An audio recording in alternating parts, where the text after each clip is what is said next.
Just when I thought I couldn't find my way out, yeah, I searched the God in me to find my way out. I know it can seem way out, but the Creator flows to and through me from way out. I'm talking way out, yeah, yeah, yeah. See, if you believe in the God in you, it's a better place. Creating the force and the power to live a better day. Just know that love and joy and peace is one in all of the same space. That you were chosen just like God. Can mine, can mine. How can mine your energy? That's right. How can mine say? Only you can make the change. How can mine shine your head at you? How can mine shine so bright from darkness to light. Hey, hey, hey, hey. From darkness to light. Yeah, and you'll find your way out. Yeah, yeah, oh, it won't seem way out. Yeah, yeah, yeah. The power of God will flow through you from way out. Welcome. This is DJ Genesis. This is Alchemizing Energy, and today we are going to review the debate between Napah Shaddad and Ilkhan Ali on the fatty panel. Let's go. All right, so let's go into it and let's see what they had to say about the debate. Let's go. Yeah, I feel kind of bad. Hold on real quick.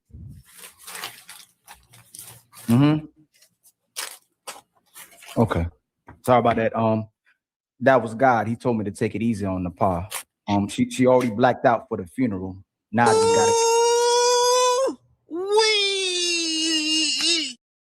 Damn, that's crazy. She already blacked out for the funeral.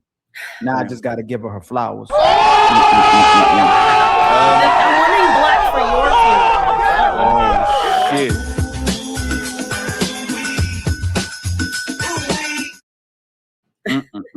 This is going to be a good one. Thank you very much once again for being here. I hope everything is in your favor. I just want to thank the sponsor of the show on the last show, Maisha. Thank you very much, Maisha, for always being kind to me and the Untouchables.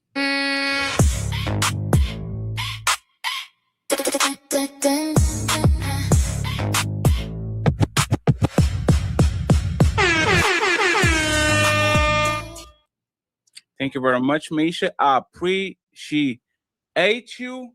Let me put my camera now. Friends, can I close the cage? Can I close the cage? Can I close the cage so we can start this party? Yes. I feel. Now I gotta say this is that Fatty is. I mean, he got his. I love the production of his shows. Awesome. I feel y'all bit nervous, but I will close the cage. Let's start this.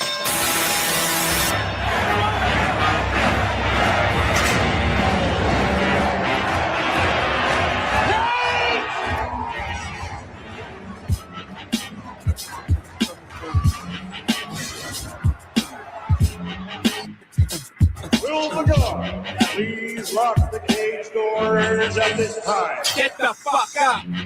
Simon says, get the fuck out. So, you're going nowhere. I got you for 3 minutes. 3 minutes of heat time. Ah! So, tomorrow at 5 p.m., ladies first. And today, ladies first to Napah Shaddad will go first. So let's go and have fun. Napah Shaddad, let me. It's time to do. Which prompt do you want to go first? Napah, men and women are equally responsible. You want that first? Yes. Yes. So our first prompt is men and women are equally responsible for creating single mother-led homes. Friends, our debaters have their cash apps rolling in the bottom and pinned at the top of the chat. Let's make sure they get a little bit of dinner money for today and lunch money for tomorrow, okay? The cash apps are literally rolling in the bottom. Make sure you support Ilkhan Ali on Ilkhan and Chub Sama on Napah's side, okay? Go ahead, Napah, uninterrupted. Good luck. Okay. Is it me or is it? No, you're good now. You froze breaking 1 up? second, but you're good now. You're good now. Okay. All right. I want to say thank you so much again to Fatty for hosting this. And yes, we will be doing this again in some other platforms, but I want to say thank you very much. And to Ali, let's just get right into it. Single parent households in general are a real issue with our. So let me just say this, is that off rip, okay? Napah is used to debating on Sonetter. Now, Sonetter is about like slideshows, showing the proof, this, that, the other. So the thing that's going to happen here is you're going to see a debate without all that. You can't bring up slides. You can't do all the other things you could do on Sonetter. It's not even really about like being able to show the proof of what you have, but more or less your ability to argue. So let's get into it. Let's go. Society, it has become an unwanted subculture, or a culture that we don't really want to happen. Let's go to the beginning and talk about the topic. Who is responsible? There are two people responsible, men and women, because men and women come together equally in consensual sex. That's my first point. We cannot say one is more responsible if two consenting adults come into a union and make the children. So extramarital sex, consensual sex, is two equal parties. So that's my first point. Second point is, when we look at the dynamic of a single parent household, we have to look at the history of it in society. We can go back to the rise or the onset of single parenting, and that would be in the 60s, when families were suffering from abject poverty and they were hungry and homeless. Men were told, if you family, the marriage rate was the single parenting rate was very low. I'm going to say it was around 8% in that time. I can check the stats for you if you'd like, Ali, but they were very low compared to now, which are around in the 30s. So I digress. In the 60s, men were told, if you leave your family, you can have food for your family. Men decided, along with their wives, that's equal, to make that very tough decision to leave their homes. This brought on a sad, I want to say epidemic of parents not being in a nuclear family. We had single mothers starting at that time. What is similar, blaming women, I'm going to go and say blame women. What's similar to now, we had the feminist movement in the 60s. Fast forward to around 2000. By the way, the feminist movement was pushing, you can do it by yourself. You can go your own way. You can be a woman and be alone. That's the fault of women, right? Well, single parenting was at an all-time historical high. These are facts. All-time historical high in the 2000s, around 2010-ish. Why? Because we had men saying, you can go your own way. Do not marry women. Do not have women in your lives. It's called MGTOW, and it's the manosphere. And how interestingly that I'm debating on a platform that still pushes that rhetoric. So here's the thing that I'm noticing off rip, is that when you have a person that's used to debating when on a platform where it's always about like having documentation, how easy is it to debate with zero documentation? And to be able to still uphold your arguments, state the facts, and then still be able to debate. So this is a really interesting thing that we're about to see right here. Let's go. We have equally men saying, do not have women in your life. Do not totally become avoidant in your relationships. Don't get married to any women. And so single parenting has peaked. Was it not rising from the 60s to the 2000s? Of course it was, because going back to the 60s, women were told, you can do it by yourself. Don't you see the government is here for you? The government can do it for you. Get the man out. Remember, they both made the choice. The debate is not, I'm not blaming men only or women only. They are equally responsible. They, as a family, made an equal choice, and women and men continue, because of the culture from the 60s going into the 70s and 80s. More people said, let's not get married. because we don't want to lose that welfare check. So let's just cohabitate. And what happened? More children were born out of wedlock. More children are born without marriage. And when you see the stats taken by the U.S. Bureau, the Consensus Bureau, they are actually measuring single parent households by marriage certificates. I want you to keep that in mind when he comes in and starts talking about it's the woman, it's the woman. A lot of these women and men who are doing these, logging into the census, they'll be cohabitating. Now we will be able to distinguish between solo parenting, which there is no cohabitation, but guess what? 80% of solo parenting is the women, and then the rest, the smaller percentage are men. A lot of women do not actually get be a part of the census. So that's another thing, is that everybody is not willingly giving them their information up to the census. So let's go. We're going to talk about that later when he says men are better parents. But let me get back to the facts of equality. We have 2 consensual adults. We have systems that have been, unfortunately, sociological influences and societal issues that have affected us as individuals. You cannot, there is not one single stitch of empirical data. And this is a debate, Ali. I'm not talking about my feelings. I'm coming with facts.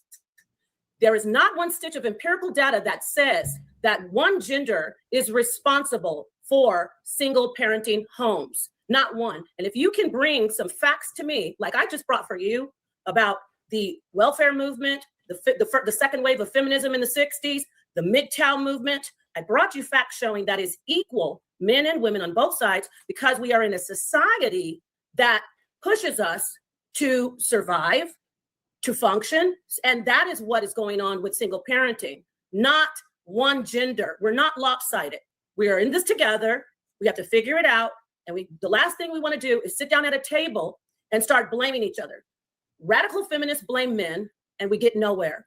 What we create is a boy crisis, men being mistreated, men being treated unjustly by the judicial system. And then we cannot correct it by bringing in MGTOW in the 2000s. Remember, I told you, the spike, the highest rate of single mother homes come around 2010-ish, in the 2000s. And that is the same time when the MGTOW movement, MGTOW, men going their own way, leave your families, leave your wife. And I will park my car and say this, Ali, I don't know how much more time I have. You said, what, 2 minutes? I can't hear you. You're muted. 1 minute and you can talk as long. Hey, Napah, Great. Napah, you can talk as long as you would like to. Thank you. So I'm going to park my car and say this, Ali, MGTOW is telling you to go your own way. You literally have said, if a woman doesn't put you as a priority, not the children, you said, if a woman doesn't put you as a priority, you should leave. You, my friend, are part of the problem because you're blaming the mother, the woman, instead of looking at them and trying to bring back the nuclear family. The nuclear family needs a mother and a father in the household. And we cannot say one is blamed for single parent homes. I just laid out the facts. Let's hear from you. Thank you very much. So, Ali, you have 10 minutes, but if you want to only take seconds, you can do it too. Go ahead. So she already helped me win the debate. I'm not going to end the debate real fast based on what she just said, but she did acknowledge in a way that the men for generations had to take care of the woman and the children. But you admitted in your own statements that the woman picked herself. She picked education. She picked feminism. She picked separate sexual liberation. She picked self-love. She picked happiness. She picked the government. She picked the court system over her man. Men still pick the woman, and the woman still picks herself. So we're not debating, we are debating whether it's equal or not equal, but given the information that you're providing, we're not equal. So let's go even further with women, what women do with sex, right? A woman uses sex to leverage control over a man, or she's going to use sex to be the wife of a man. But a woman's desire, the modern woman's desire in 2026 is her desire to be a hoe is much stronger than her desire to be a wife. She'd rather lead herself to a life of single motherhood, healing, and having to find God instead of having a family and cooperating with a man. Okay. Second, women are the gatekeepers of all the interactions, especially the women who claim that women are God and women are queens, right? You control whether we're intimate. You control when we have sex. You control who will be the father. You control if a baby ever comes into this world. So if women marry before they carry, single mothers are impossible unless a man divorces her, cheats, and he leaves or he dies. The only time we're responsible, and I was happy you committed to that, equally so-called responsible, or what we're equally responsible about, is the fact that we're both consenting adults to sex. Everything else, a woman decides if the man has a say. So we're not equally responsible for single mothers. Most women who become single mothers, baseline is, I don't need no man. No man can tell me what to do. Sex, baby, then the demand for marriage to be taken care of. You're not even trying to be a mother or a wife typically. Instead of, I will be the woman most men want, marry, sex, then have a baby. So you can rebuttal that one. And I want you to answer that. If women married before they carried, is single mothers impossible? You want me to answer now? Mm-hmm.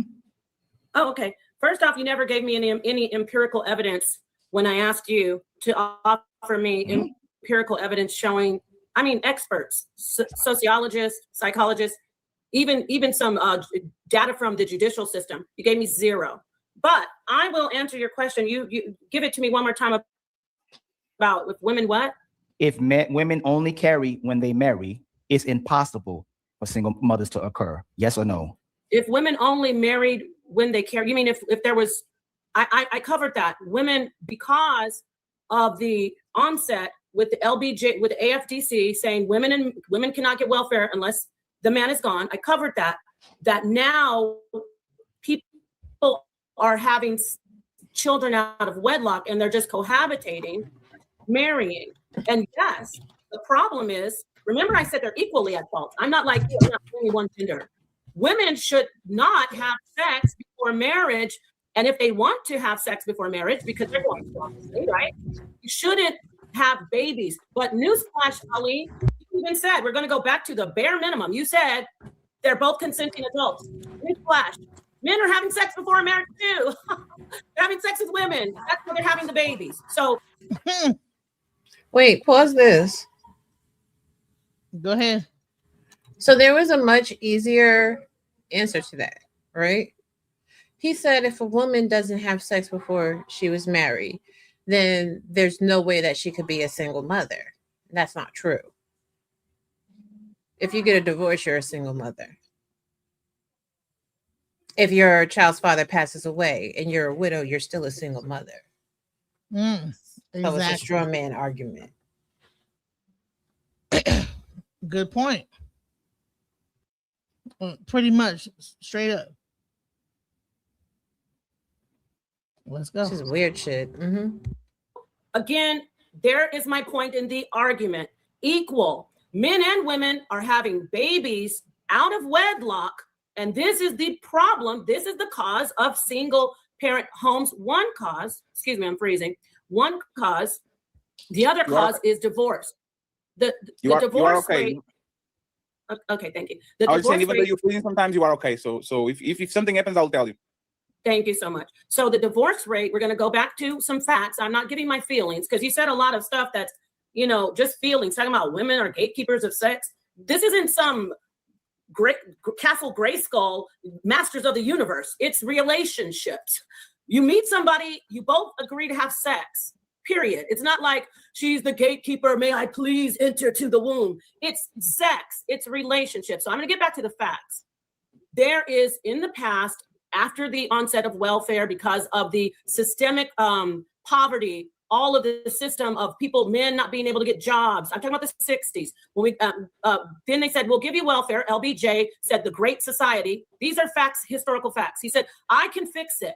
You're going to get welfare from us. If you don't have a man, Ali, that is why having babies without marriage, not because women have, they're keeping the troll under the bridge of sex. You may not pass. It's because people were able to feed their families without doing a marriage contract. Then generationally, Ali, grandfathers, some of us, it'll be the fathers.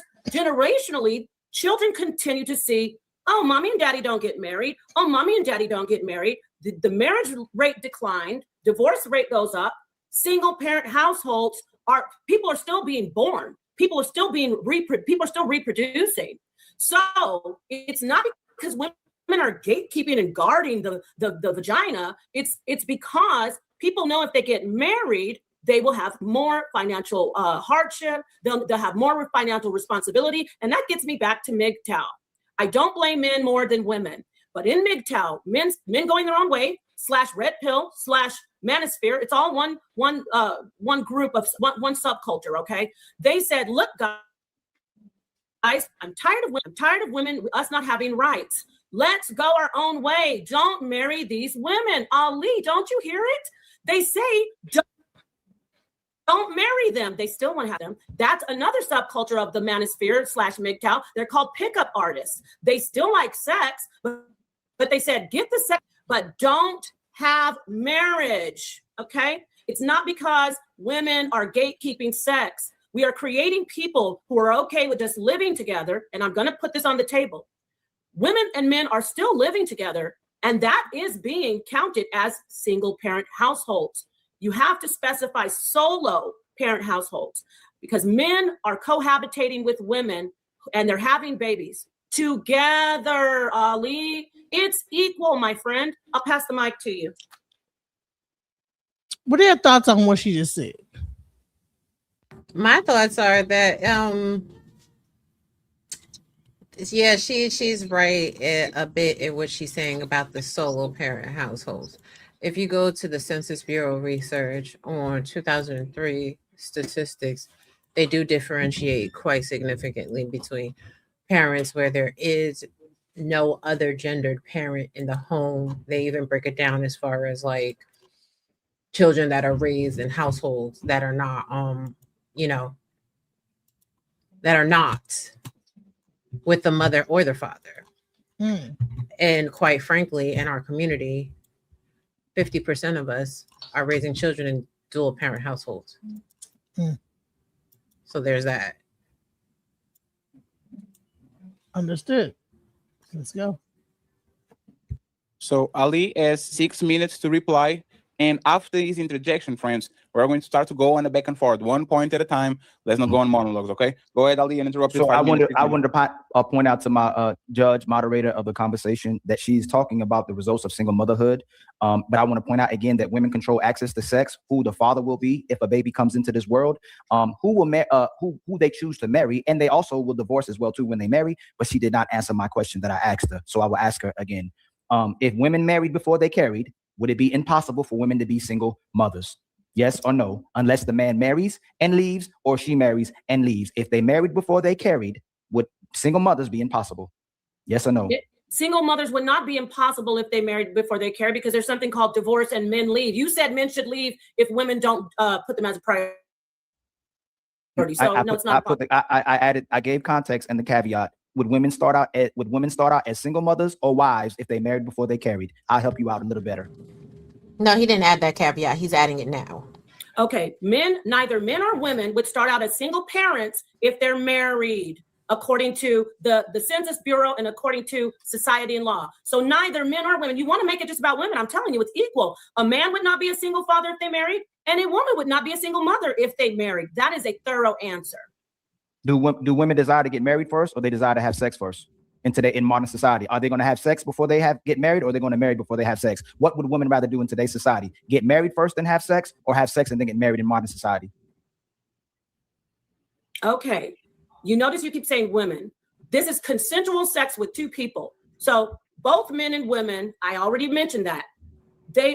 We're in a type of culture now where women and men have seen for generations that people don't get married. So now it's not looked on shamefully like it used to be before the 60s. It's not looked at as something that you don't do. It's a societal norm, unfortunately. And they're both responsible, not just women. I don't know where you don't, are these men ghosts to you, Ali?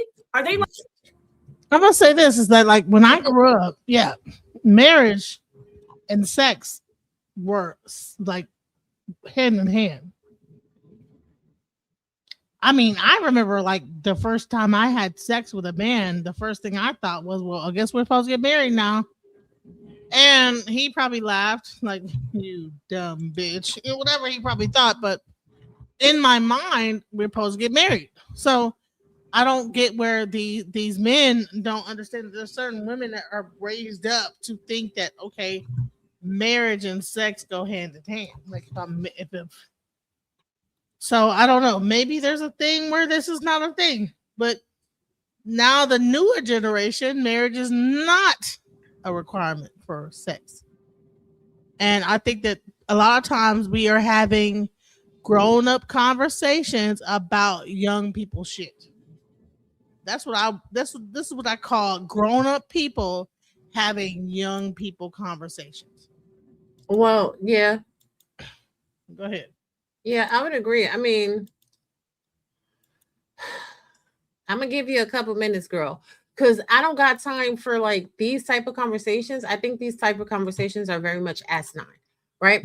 Anybody that wants to make this a gender conversation as opposed to societal norms and socioeconomical factors is insane to me. And just because you have sex with someone before you're married, that also doesn't mean that you're going to be a single parent, because according to the Census Bureau, we have cohabitation, which is what a lot of people do, because unfortunately this space has conditioned people over the past 20 years to, as Napah said, not get married, because marriage is so devastatingly detrimental to them, because they may have to pay alimony or spousal support, even though only 10% of marriages resolve in spousal support or alimony, and you usually have to have a whole bunch of money to even be a candidate for spousal support and alimony, and you have to have a pretty substantial marriage. Like, what are we talking?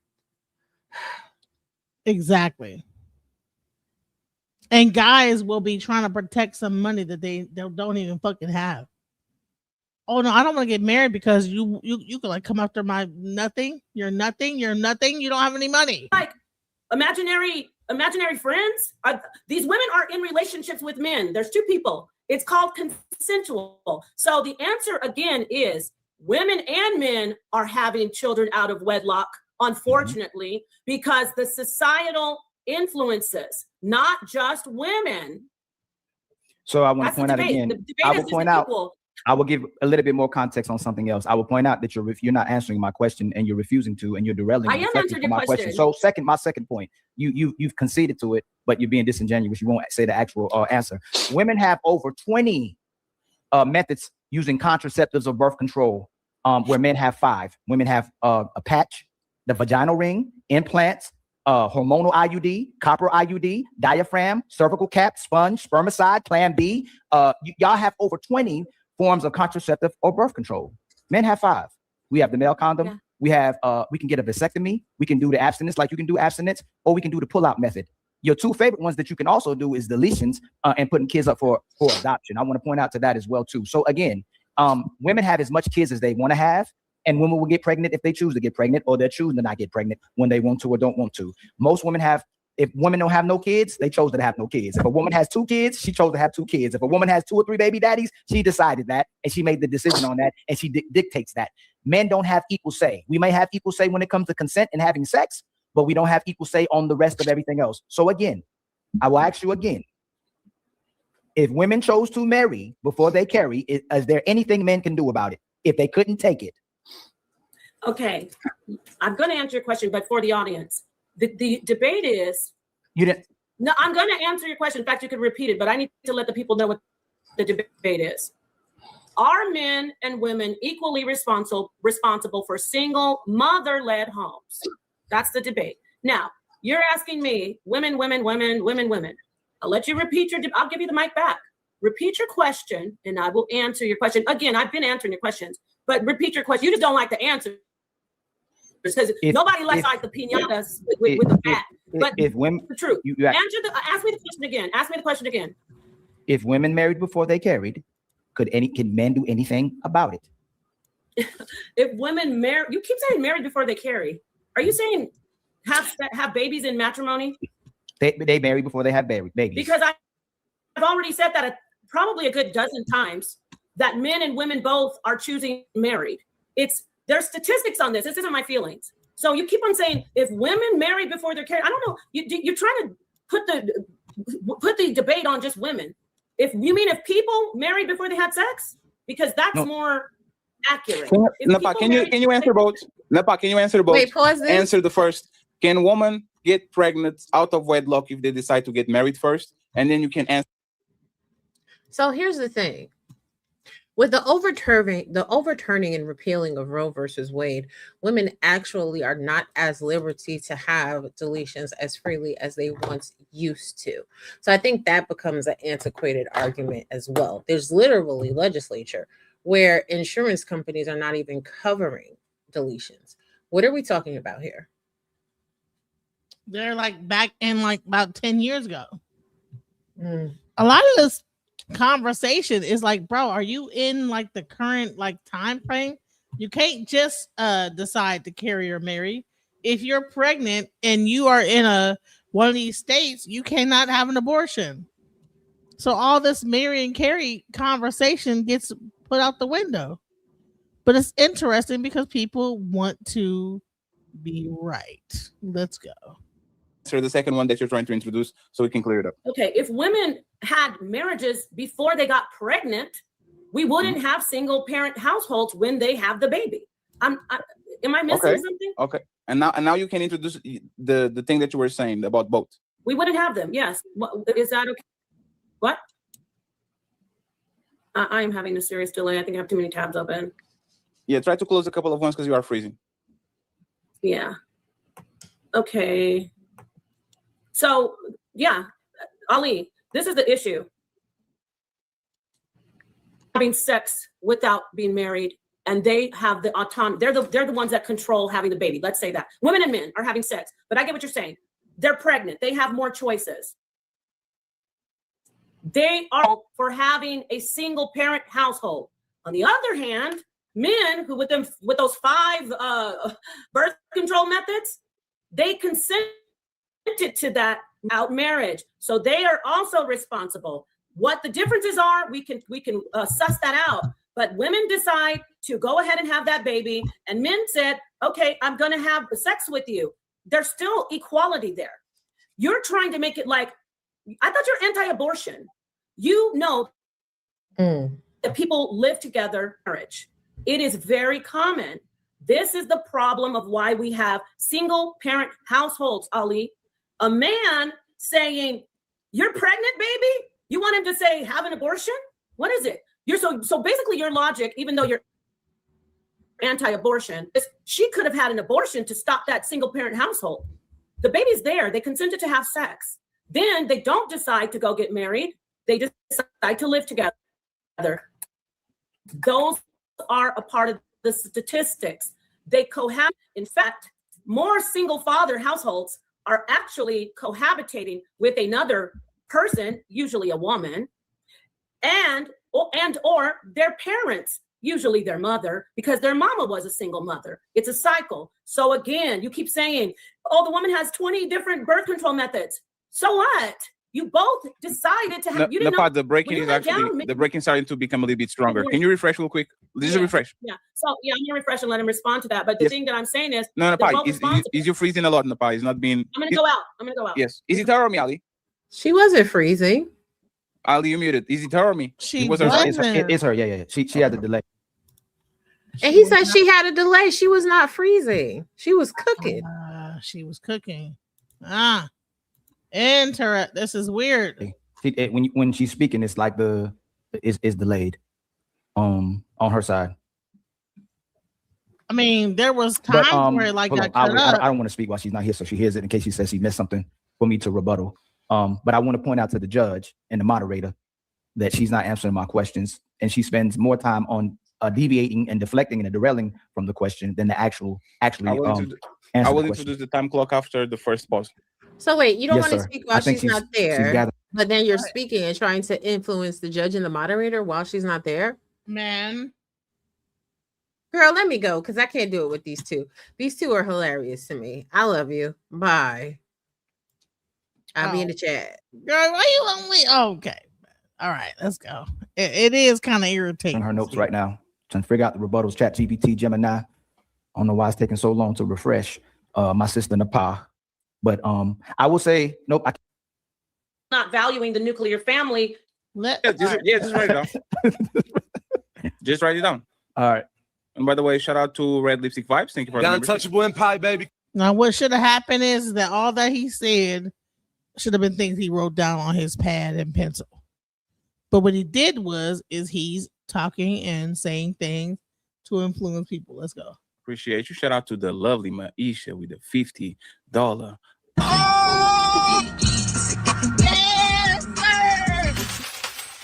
Thank you so much. Appreciate you. Player one saying, I don't donate to club. Damn, that's crazy. Friends, $10 and up.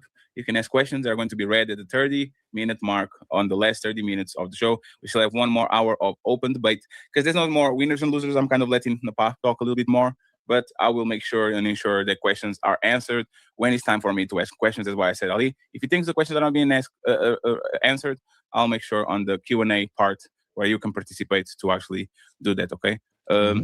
Please donate to Ali and Napah. We need them to get at least lunch money and dinner money. So I'd appreciate it. Thank you very much. And remember, when the clock runs out, the people that are in the chat will have the opportunity to pull up and to challenge our. You know that sex makes babies. If you want to talk about it's her womb, well, doesn't he know that if he does a certain action, I don't want to get graphic, doesn't he know that that's probably going to get his swimmers in there and get her pregnant? So I don't want to be childish. The fact that you're trying to say that it's just women at fault is the issue and the problem, Ali. I mean, you can ask me more questions. I'm answering it, but you still haven't proven that women are the only one at fault for single parent homes. You said men should, if she doesn't prioritize herself, you said, I'm not glad that the child doesn't have a father, but I'm not mad at the guy. If he doesn't get her to listen to him and submit, he should leave. Those are your words. That's your rhetoric. So there are more single mothers. You like data? There's more single mothers statistically than single fathers. Women have kids much earlier than men do in general. And also, when you said that we equally leave, or no, you didn't say equally leave anymore. You're saying men are leaving. Napah, if you know data, 70 to 80% of divorces initiated by women, not men. Women are typically leaving relationships that they signed up for. So we can't be equally responsible for leaving as well, too. You choose when we have sex. You choose when the baby comes into this world. You choose who will be the father. You would choose if someone will be a father. You choose if you go sexless. You choose if you will have no babies. You make majority of the decisions. We have rebutted even the fact that men control relationships, because even if I can get you in a relationship, if you change your mind, the relationship is done. Most men want to keep their families together, even if they're run over, even if he's inconvenienced, even if it's all about the woman, even if Bullshit.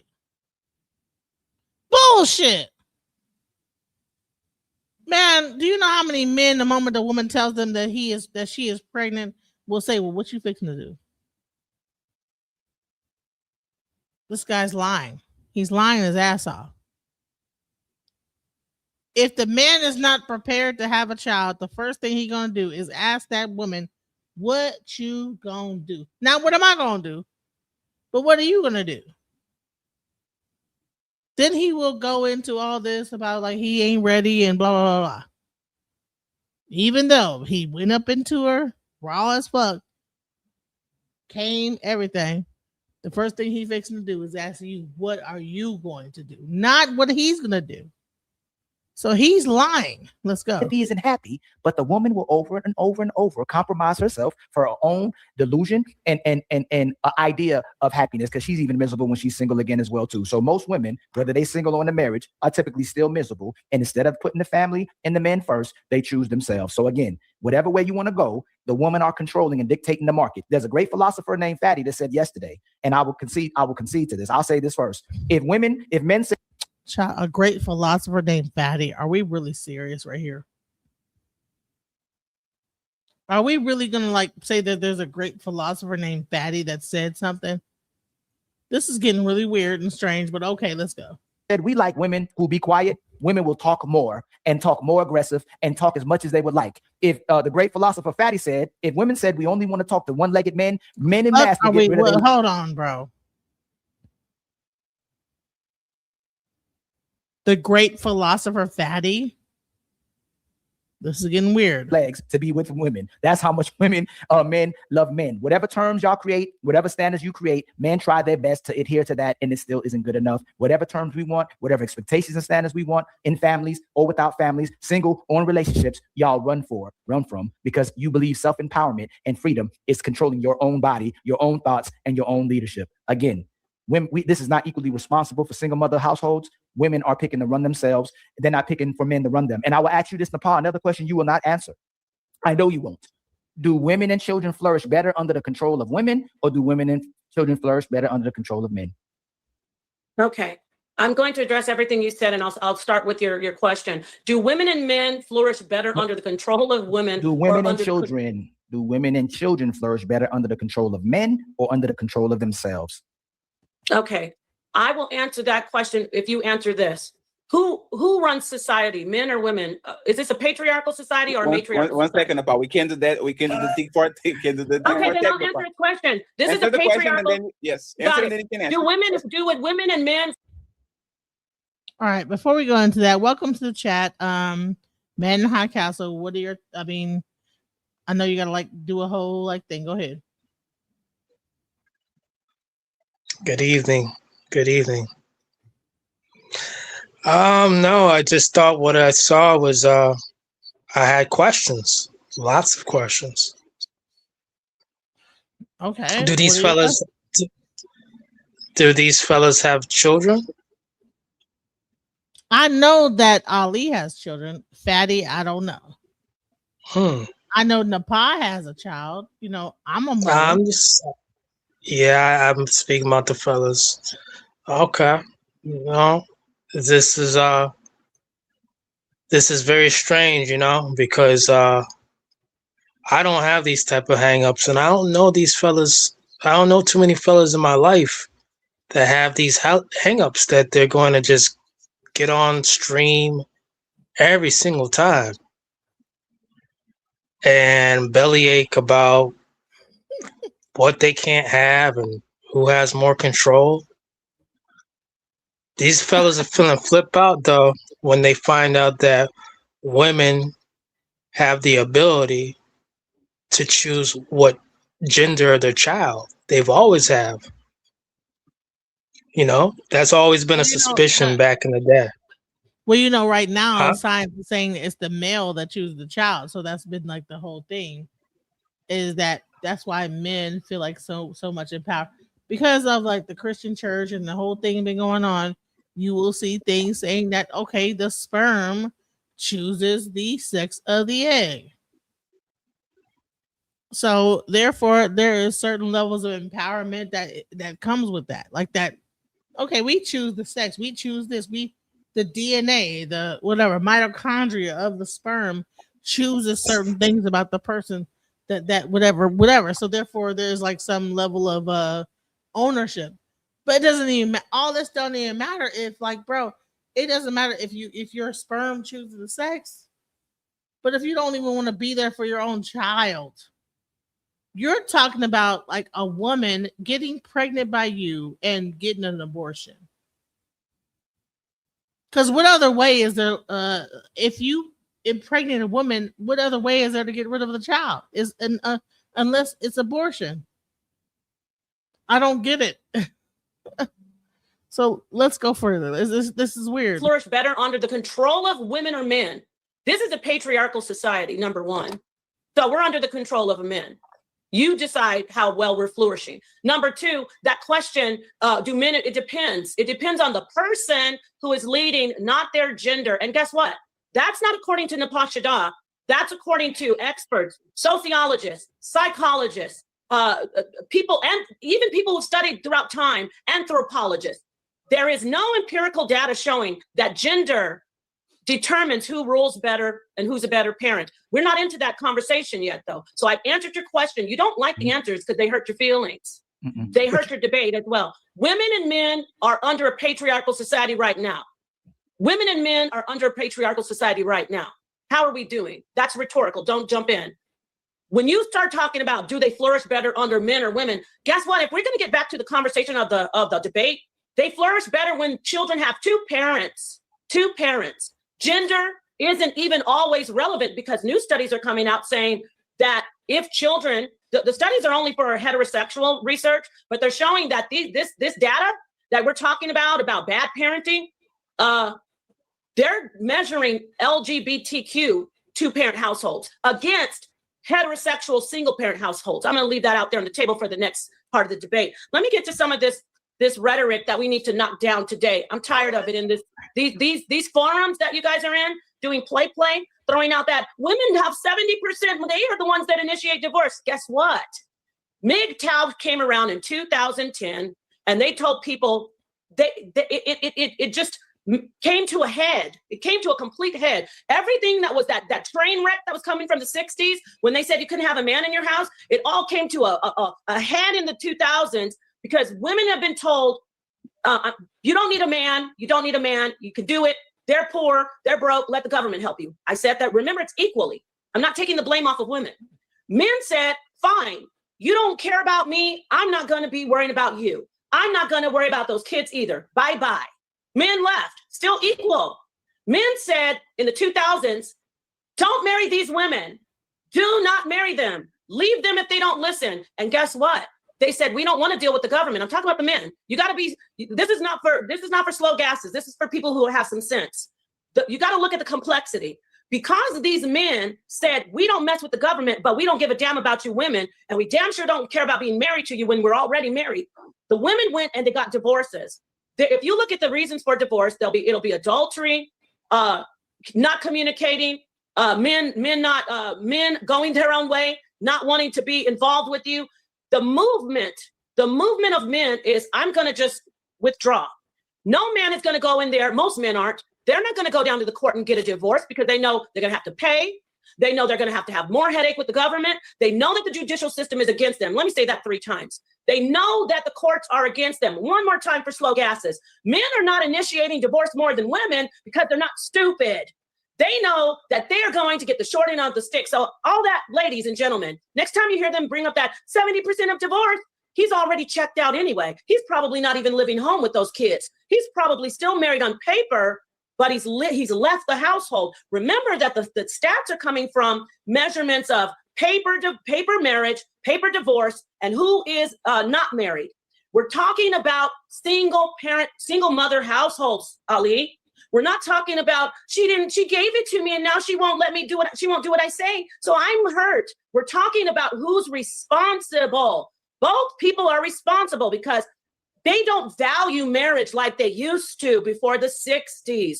I can't say this enough to you. You're saying I'm not answering your questions. I am answering your questions. You don't like the answers.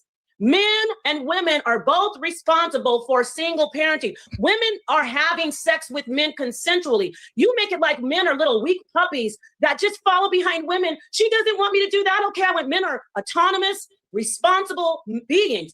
We have a boy crisis and we have men being mistreated in society and overlooked. And that is why we have radicalized subculture groups that are pushing men to make bad choices and say all women this and all women that, which are MGTOW and manosphere.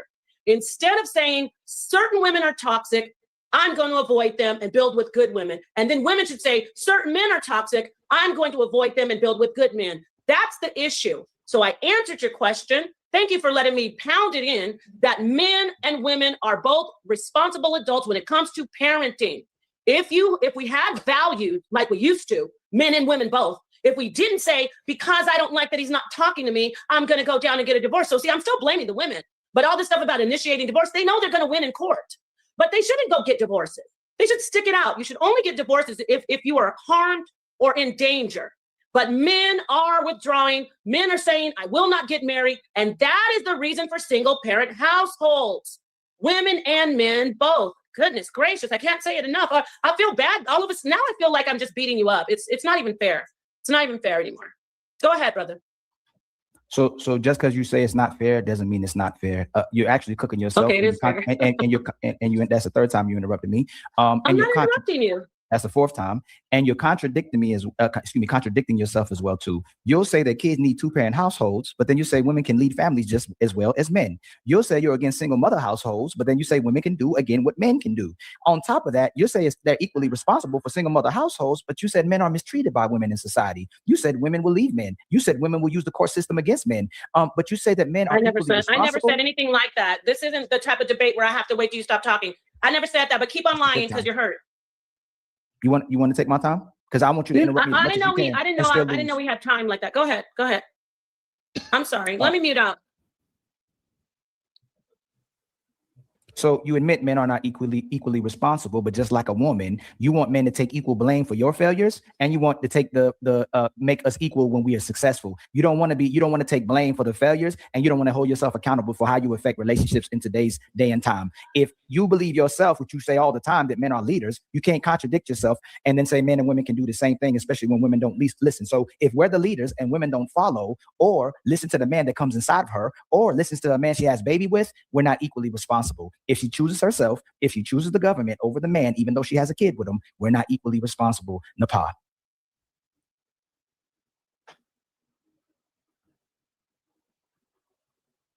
I didn't want you to accuse me of talking over you, because that would be a tactic, because I'd whip your butt in this debate. You okay? Can I talk now, or you're good? You can't. I'm not going to give you that. You can't retract or backtrack, Napah, and walk it back. You did it 6 times, 5 to 6 times. It's too late, so it's okay. Thank you. What did I backtrack on, Ali? You can't go. You're not trying to interrupt me and make it seem like I'm just talking about it when you interrupt me 5 or 6 times, Napah. You can't do that now. It's okay. Ali, it's okay. Ali, that's your tactic. We're not going to do that. You're derailing now. You're trying to derail. You notice that we're both, that you hand the mic over me, and I said over to me, and I said, I know your tactic. You like it's called Darvo. You act defensive, then you say that I attacked you, and you try to get people on your side. Brother, the debate is going just fine. Don't worry about that. We have a moderator. We have a moderator. Nobody's interrupting you that much that you can't get your points across, and your points are invalid. I offered historical data, historical events as far as the welfare program, the second wave of feminism, the MGTOW manosphere movement. You've offered feelings. You've offered feelings about this great masters of the universe gatekeeping, sex gatekeeper named woman, and men are at her mercy. You paint men to look like little minions at the feet of this goddess on a throne that says you may have sex. You know, it's like men and women are both equally responsible for creating families. Let's get back to some of the statistics and facts. You may have when we look at single parent homes, I want to get back to that. I keep saying single parent homes and the equality of responsibility between man and woman. Women and men both decide not to get married. I said that in my intro. Because of historical events like the welfare, they say, why should we get married? Let's just live together. I don't know if you're aware of the fact that the statistics that you're reading are measuring single parent households by people who cohabitate and don't marry. That means that we have a lot of people, what they used to say in the good old days, shacking up and just, having babies. That's what we have. Are you aware of that? Are you aware of the statistics that you're reading are based on certain aspects of people shacking up, not just solo households? So you're going to have to be clear. When I'm talking about single mother households, I'm talking about solo mothers compared to single father households who may be solo or single father. And the majority of single father households, by the way, are cohabitating. Do you know what that means? Are you aware of what that implicates?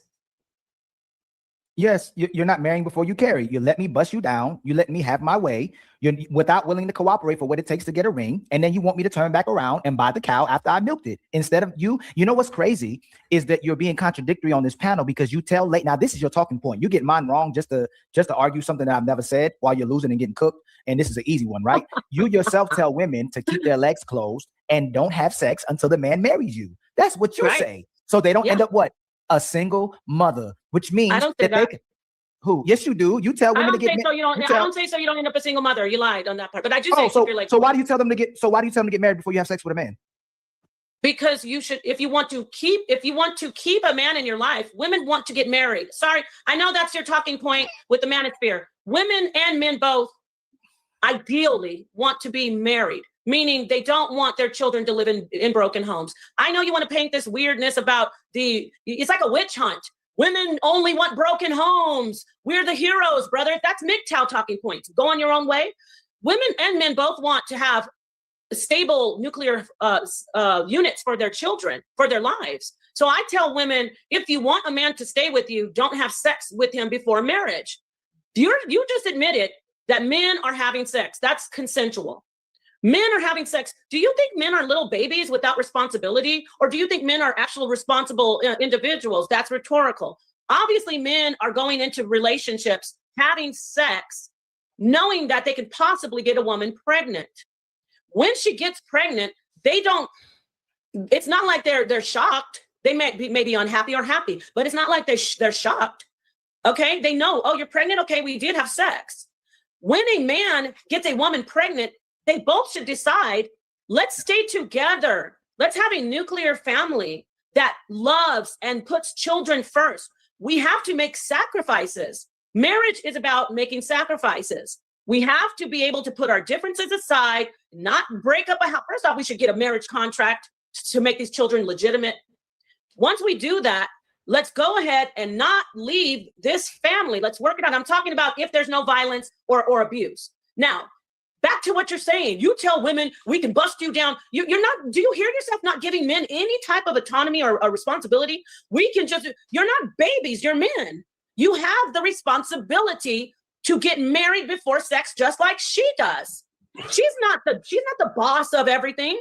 You actually, ironically, want to make it like women control everything. You control your body as well as she does. Just because she can carry the baby, you control if you decide to have sex with her, Ali. You do.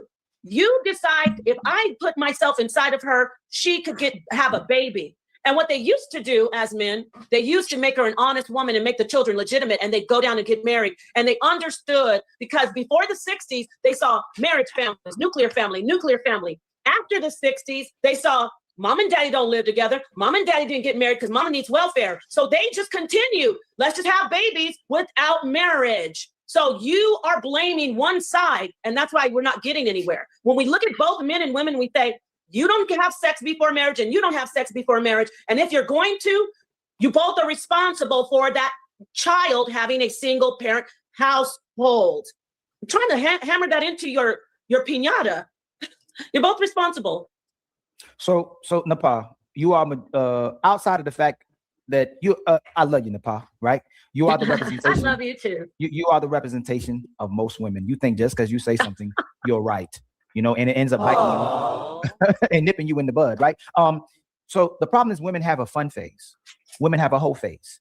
They put babies and put their careers before having a marriage and having a family as well too. All we have to do outside of that is focus on the people who are doing it the right way. Even if a man marries a woman, she still find a way to leave him. She'll still find a way to divorce. And most of them will find ways to become single mothers and make men single fathers. So we don't have to look at the people who are doing it wrong. All we have to do is look at the people who are doing it right. So even if women are still leaving men that put a ring on their finger, that actually do a contractual agreement to take care of them for life and take care of their families, instead of keeping their families together, women will pick that self-love and happiness, self-love and happiness rhetoric, and self-empowerment, self. Everything is me, I. So I would concede to you, if when men got married, that they would leave women and divorce women. The problem is, even if men put a ring on their fingers, the women still divorce, Napah. And stat-wise, they're still leaving men, and they're still making themselves single mothers, and they're still making men single fathers, as long as they got that notch on the belt that they became a wife, and they'll brag about it. I used to be a wife, instead of I am a wife. Napah and Ali, final thoughts about this prompt. We're going to read super chats and we're going to the second one, okay? Okay. You want me to go? Yes, first, and then Ali close it up. Okay. I want to say this has been great so far. I'd love to engage with very, very heated debates about very important topics. So this topic is important. I want to say that first and foremost, but I want to point out that you brought out a lot of points about women and why they're responsible. And kudos to you. I want to give you a round of applause. The debate isn't just about women. It's about men too. Who are they equally responsible? In this debate, I pointed out things that women have done and things that men have done. I'm sticking to my premise where I say they both are responsible. I pointed out that the government had a hand in it because unfortunately there was a lot of poverty, a lot of hunger, homelessness. And so LBGA came in and said, I got an idea. Let's give them, let's get the society together by giving these women food stamps, welfare checks. But one thing, we got to make sure we reinforce that they can't have a man in the house. That was already a part of welfare before the 60s, but they really drove it home. And they misused they misuse the system to harm men, but to ultimately harm families. It's AFDC saying aid for families, but it's not aid for families. It broke it was the onset of single parents, single mother homes. Men decided, hey, I want my kids to have food. I'm recapping real quick. They said, I want my kids to have food, so we're not going to marry these women. Then they started shacking up. Marriage rates went down. After that, women said, I want to do it too. They divorced. Men went along with that because they said, look, baby, we'll still live together, but we will be able to get a check. Getting to the 2000s, men said, you know what? Leave these women. Don't marry them. Who cares? If you get them, as what you say, bust down, which is really highly offensive, but I got you. You say bust down, you bust them down, but you don't get married to them. You never had an intention. They're both responsible. She let herself get bust down. He bust down. A baby came. Nobody ever thought about marriage. To this day, we have the highest rate. Actually, I take that back. In 2010, we have the highest rate of single mother-led homes and single parent homes because men were going their own way. Just like with feminism in the 60s. Women with the second wave of feminism, I'm going to do it by myself. I don't need no man. Men said, you know what? It's fine. We don't need no woman. Don't marry these women. Don't give them a ring. Just have sex with them. You guys say pump and dump. And if the baby comes, oh, let's just blame her. We're not getting anywhere. If we continue to just blame one side, we're going to keep this cycle going. We need to see that men and women need to get together. They need to be able to put family first, which starts with marriage. You need to get the nuclear family back together. It starts with marriage. And guess what, Ali?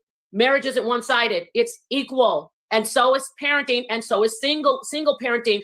That is my point. And I think you see what I'm saying. It's equal. They're equally responsible. Thank you.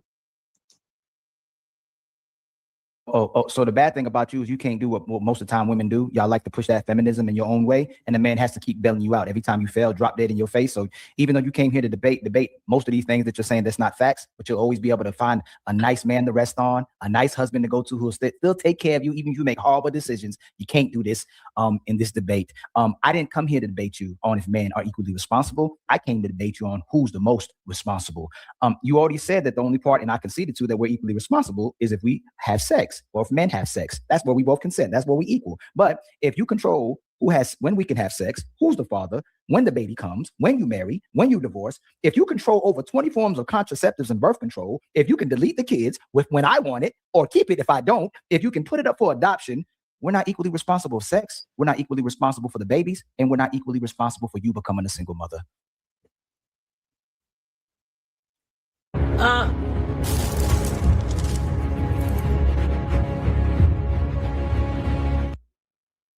Friends, thank you very much once again for being here. I appreciate y'all. Thank you very much for all the people watching the show on all the platforms. Please make sure you subscribe to them. I want Ali and Napah to have a little bit of dinner money and a little bit of lunch money. So please, either cash apps. I would truly appreciate it.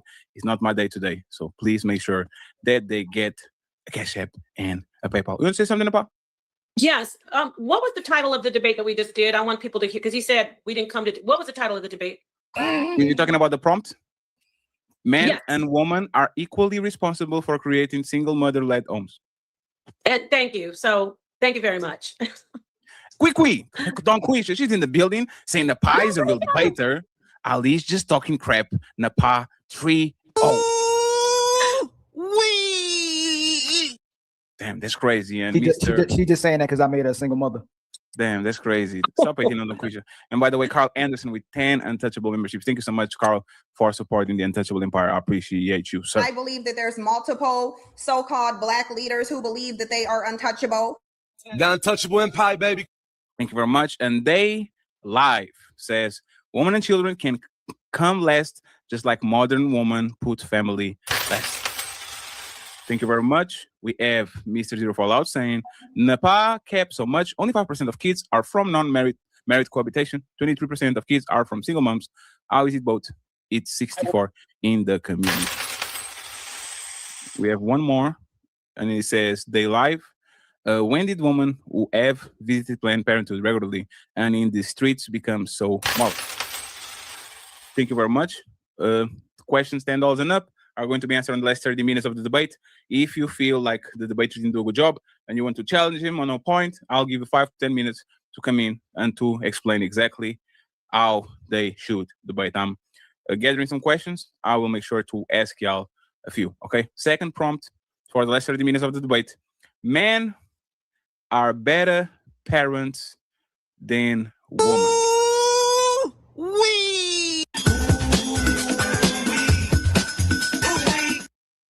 Men are better parents than women. I want Ali to start since Napah started the first one. I'm just going to wait for her to come back, and then we go from there. Once again, friends, please like the videos. The likes are for free. Ilkhan, Ali, go ahead. Men are better parents than women. This is the prompt. Let's go ahead. Tell me why. Don't touch So- It's time to do. So before I go more deeper into this, right, I just want to give a little context about how fathers are just at parenting, okay? And this is stat-wise, and I'm not even gonna get the stats yet. I'll get the stats to you, Napah.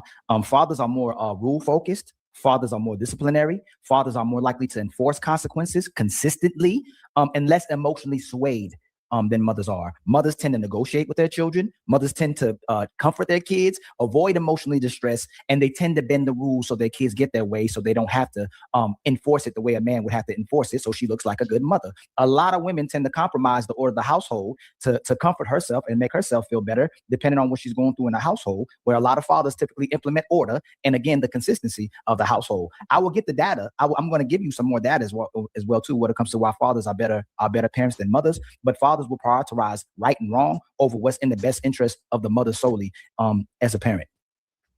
You got it, Napah. Okay. All right. Thank you so much. As I did with the last prompt, with the title that I'm going to do this again. There is none whatsoever, I should say. None whatsoever. There is no data saying that there is a gender attached to good parenting. Not at all. Not at all. In fact, the statistics show that two-parent households, right, children fare better than in single-parent households. Why am I adding this to men aren't better parents? Because two-parent households can definitely be and have been measured woman-woman. So a lesbian mother and mother, statistics, not your feelings again, statistics show, and that data, I'd like for you to give me the source. No. Let me say this. I'm not doubting it, because you did say some things that make sense. But again, you're lopsided. Statistics show that two-parent households, children fare better than one-parent household. A father single household, according to statistics, does not fare better than a two-parent household. That's the statistics. So we're going to put that on the table. However, when you want to talk about mom and gender and women, yes, fathers function. That's why you need a nuclear family. Fathers function in a disciplinary way, which is very, very helpful for the child's development, and risk-taking. Fathers are the ones that let children take risks, which really help them build in social issues and behavioral issues later in life, where mothers are more protective, nurturing, comforting. And so see, we need both. Again, you're saying fathers are better. There is no better. You can't say, well, dad disciplines better, and so he's a better parent. Mom, she gives me hugs and kisses when I fall down. But dad tells me, suck it up. You need both. You don't need imbalance. That's the problem today. That's why we have so many mentally dysfunctional people today, because there is an imbalance. Now, for my information about parenting, I want to bring forth secure attachment. Again, I don't believe either sex is better, but I will say Ali went on and on and on in our last interaction about women in their birth, women in the womb. You carry the baby. You're absolutely right, Ali. The first interaction that a child has is with a mother. How can she be less of a parent when she is the first interaction? She is the first. Everything that affects her, even while the child's in the womb, affects the child. She is the first parent. So how can she be the worst parent? How, Ali? When she takes the child out, she nurtures the child. And I'm not talking about dysfunctional. I'm talking about just biology. She gives the child nurturing in the womb. So she's giving the child life. That's your rhetoric. It's coming back to bite you in the ankles. Your rhetoric is she gives the child life. She chooses life. That's a plus. She feeds the child in the womb. That's a plus. She takes her prenatal vitamins. She makes sure her baby is safe. She sings to the baby. When she has the baby, she holds the baby. Secure attachment, according to the psychologist Piaget, secure attachment is vital in forming the neurological scaffolding of the mind, literally. So neurologically, the mother is the first contact, which lasts the child until the tomb, from the womb to the tomb. So the mother is giving. The father is also giving. See, I'm not saying if men or women are better. I'm saying it's both. The father gives the semen, the sperm, and the sperm creates the placenta. The dad is a part of the process as well. There's no one better or worse. When the child is born, dad lets mom nurture more, but when the child starts to want to toddle, he helps the child learn how to walk. They both cheer. Mommy, when the baby falls, oh my God, the baby. Daddy says, no, baby's okay. There is no one better or worse. You will not be able to show me any hardcore empirical data that says only men are better than parents. Now, if you want to start getting into all the dysfunctional stuff, I'm ready for you. But I put it on the table again. There is no gender that says parenting is good. It's about the quality of the person, the quality of the care, the quality of the character, and if it's men and women in the dynamic of a nuclear family. I'll hand it back over to you. So there is data that shows that a single father household is equivalent to a two-parent household. What's crazy is the only thing that you showed us just now for women being better parents than fathers, and then you'll turn right back and say that they both are equally needed, is you're saying that the mother gives birth to the baby and feeds the baby. That's what kind of could possibly make her a better parent, because she nurtures. Women typically raise babies, men raise children and families. But I'll give you some more data, okay? Fatherless homes, right? Households without fathers are 4 times more likely to live below the poverty line. Children of fatherless households are 2 more times likely to drop out of school. Infant mortality rates are 2 times higher in fatherless households. Adolescents from fatherless households are more likely to commit crimes. Children growing up without a father are 2 times as likely to commit suicide. When it comes to teen pregnancy rates, they go higher when fathers are not in the household. Children lacking interactions with their early development interaction with children and development behavioral problems. It comes from not having the father around. 90% of the children that are unhoused or runaways come from fatherless households. 80% of all rapists and children with anger issues or people with anger issues were raised in fatherless households. If I can remember some more, I'll give you some more. But you have not given me what makes mothers better in the household. No stats, no data, but imperative data shows us the majority of the issues, whether it's cognitive, social, psychological, comes from single mother households typically. Not saying that the mother can't raise these children, love these children, nurture these children, provide discipline or structure to these children, but majority of people who got issues is coming from single mother households. What imperative data are you showing me that where the mother can do it better than the father can do it? Okay, thank you so much. And it's empirical data, not imperative. Yeah, thank you. But it is imperative that I let you see what's going on. I made one mistake. No, it's okay. I'm just saying for the audience. This particular rhetoric, I'm so glad you brought it up. This rhetoric that's been spewed around, the skewed data that you're going around saying, because we found that single parent households, children don't do well, we're going to juxtapose that to the gender war agenda of MGTOW. When you go to that article that all of you've been grabbing, but from Medium, where this sex worker, I don't know if you know that, but she was a former sex worker. She wrote that article, y'all, in Medium. Let me read this article for you, a little bit of it. Alicia Jane decided for shits and giggles to write an article and say, single father households fare better than single mother households. Every bit of that data that she used, she skewed the argument that fathers are better. When you look at the actual data in it from Pew Research and the Census Bureau, it is a shame, the lie that has been told. And the way the manosphere has taken that information and run with it is even more shameful. This ex-sex worker said that mothers are not as good parents as fathers when they're single. When you came in and you repeated that lie that she tells in that article, that a single father household is equivalent to a 2-parent household, that's not the data. And you know what's embarrassing? Y'all didn't even click on the damn links when she put the sources in the paper. It's sad. All of these people saying they are, the pioneers of information and debating, not one of you, or maybe you did and you just are deliberately lying to the public. Single father households are not they're not equivalent to 2-parent households. What you're seeing is this particular data from the census report, the Census Bureau is measuring, listen to me carefully, it's measuring men who are raising children solo and in cohabitating households. I don't think you heard me. This data is measuring men who live alone and with a partner who's a woman. And the debate is, are men better parents? Because that data is, that's the data that was measured, you've lost this argument. You've lost this argument. That particular census is, I said it in the last part, in the first part of our debate, that when you define single father, you're defining men who cohabitate with a partner or the mother even, or solo, those three. When you look at the stats, most of the fathers, single fathers who are classified as single fathers, they are cohabitating with a partner and or living with their mama, who was a single mama too.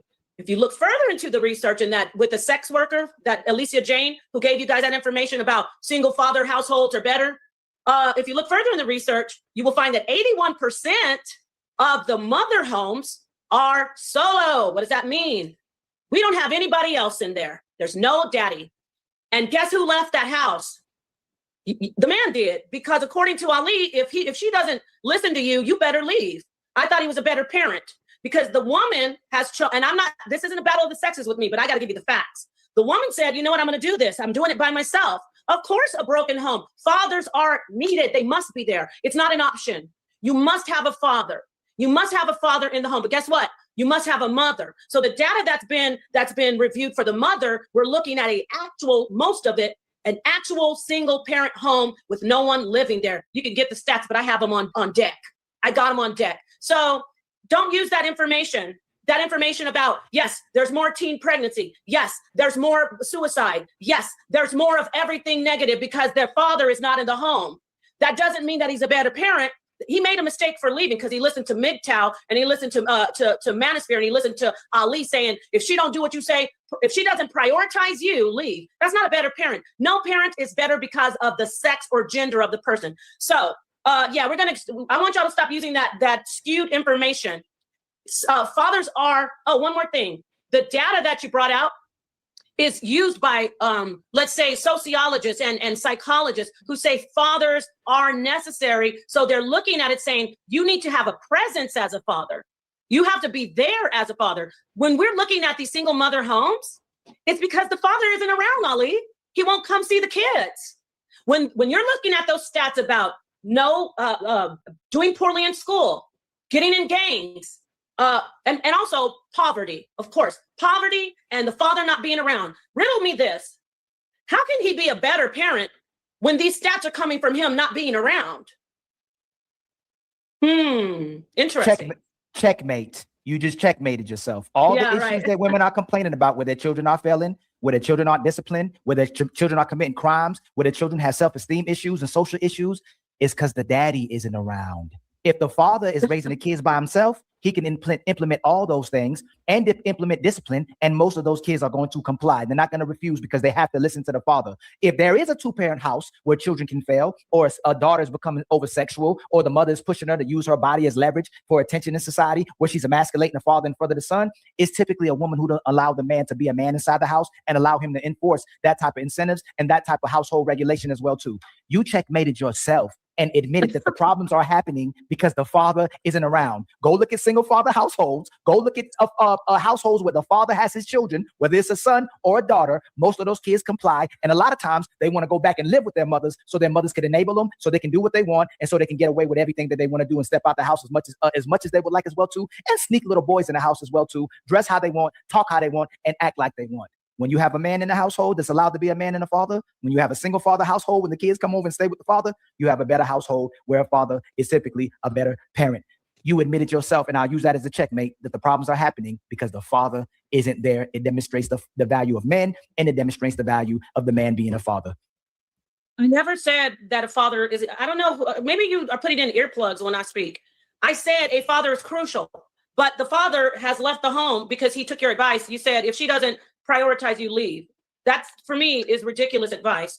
Because if you leave a household because you're not getting prioritized, what does that say about you and what you think about children? That's rhetorical. Let's get back to you saying single father households, this and that. I don't think you heard me say the thing about cohabitation. I think it's hard for you to really take that in because it's going to kill your argument. So everyone knows, especially in this environment, that men are told, don't go be with single mothers. You're told, avoid her like the plague if she has kids. You all teach that. You say, don't be stepdads. You teach that. You teach men not to be with women if they have children. You say, avoid women if they have children. You also say, leave your own children if she won't do what you say. Now, when a woman goes out after a man left because he listened to Ali said, if she doesn't prioritize, you leave. So she goes out to find another man, and every man is saying, no, I'm not being with no single mama. So now there are no men at all leading the household. Yes, you're right. There's problems. I mentioned that children need fathers. Children need mothers equally. There's no better or worse parent. It goes by, according to gender, it goes by character and values and a lot of other things. Let's get back to the part where you said single fathers do better. I don't think you heard me say that a lot of them are cohabitating with women. Yeah, women, it's more accepted in our society. And women are like, I don't mind helping you with your kids. Ooh, you're such a great dad. It's honorable. And I think so too. In society, when you see a man raising his kids by himself, so he has a woman living with him. You said men are better parents. He has a woman living with him. He's classified on paper with the census that he's a single father because he is, but he's cohabitating with a woman. Your argument is that men are better parents. So we've got the nuclear family in the single father households, but in the single mother households, we have nothing. We have desperate despair and dysfunction because you are telling women, you deserve it. You do it on your own. Men don't marry them. Men don't be stepfathers to those kids. Let those women get what they deserve. There's poverty. There's dysfunction because there's no father there to watch over, to discipline, to say, let's take this risk. You can do it, son. You can do it, daughter. Don't do it, son. Don't do it, daughter. That's what you say. You say that. So all this stuff about, and then the single father's got a girlfriend helping him. He's got his mama. This is the facts. I know it hurts some of your audience when they hear the facts. A lot of these younger single fathers are living with their mama, who is a single mom. Guess who's taking care of the baby with him? Grandma.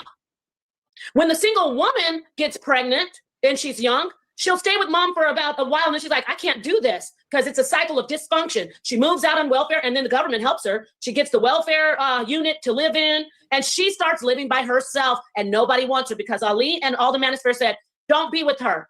So we've got two different households. We literally can look deeper into the data and see that single parent fathers are not solo, most of them, not all. There are some solo, but it's a small percentage. Most of them are actually nuclear families with a mother, a representative of a woman at least, and a representative of a father. Where with the single mother households that you're comparing, skewing the data, she's alone and you push that. You tell men in this forum, don't be with her, don't be a stepdad, don't give these kids a father. And you're telling me that men are better fathers? Last time I checked, men are better parents. Last time I checked, step parents are parents. But you tell men don't be step parents. You tell men, you are a fool to be a step parent. How is that better? I thought you said it was bad to be a stepdad. You're not ready, but you're getting this work, Ali. I'm going to give this question to you when you come back in here, all beaten up and tattered because I'm busting your piñata. Let me ask you, are men cohabitating with women, but putting it on paper that they are single parents according to the Census Bureau? Since you're pulling in empirical data, which is imperative, let me know. I honestly have no idea about that, but it's a moot point because we're debating who's better I know you parents. have no idea. I don't, but we're debating who's better parents, not if fathers are cohabitating with women that listen to them because the biological mother doesn't listen to them. And you just cooked yourself, by the way. Most of the time, these men are leaving dysfunctional women who don't cooperate with them in a dysfunctional household. Man avoids single mothers because she puts her needs above the kids, a man in order in the household. Napah just admitted, y'all, that these mamas are creating not only the problematic girls, but they're creating the problematic boys who still live with their mamas. Napah, why should a man take care of a woman that wouldn't listen or value the biological father? Why doesn't a woman value the father of her children more than being a single mother? And Napah, should a man leave a disorderly woman? These are all rhetorical questions for you, Napah, as well, too. But this one main thing I want to ask you, because on top of all the other questions you won't answer, Napah, who are typically raising emotionally disorderly, disrespectful kids, Napah, men or women? There is no gender. That's the answer. There is no gender. And guess what? This is the clincher. You just said who is typically raising. So are you implying that a woman is alone? No, you're not implying it. It's the facts, right? A woman is alone raising a child. Now, riddle me this. I'm in a relationship and I'm married or cohabitating, and I don't like the way you made me feel. I didn't prioritize the children from get jump.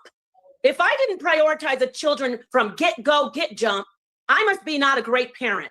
I must not be the best parent if I'm the one who left because you're not prioritizing me. That's your rhetoric. If you don't do what I want, which happens in relationships, if you don't do what I want, I get to leave. You're saying women do that, but no.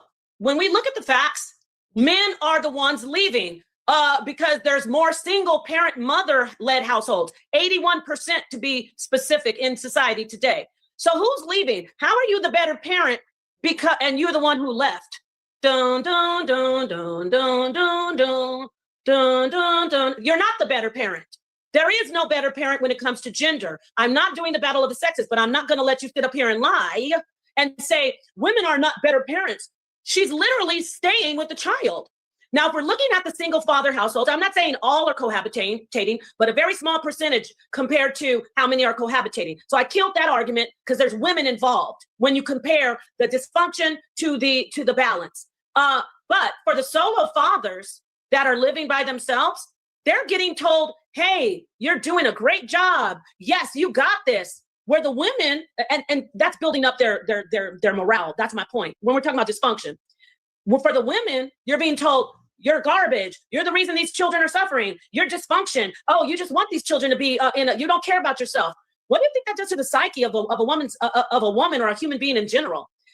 Women are being mistreated because they are alone in situations of raising their children. And you're not helping as men and as parents by saying, don't be with her.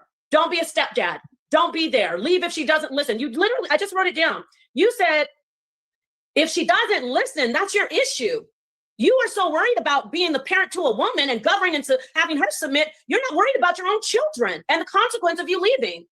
The fact is that there is no, I'm not saying both, I'm going back to, there's no gender that tells you if you're a good parent or not. Men make mistakes, women make mistakes. Parenting and emotion does not say, oh, it's because of your sex. Oh, it's because you're a man. Because I'm going to go back. You asking me questions, I want to ask you a question. If men are better at, if men are better at being parents, then why is a two-parent lesbian household bringing out better results for their children than a one-parent single father? I'll say it again.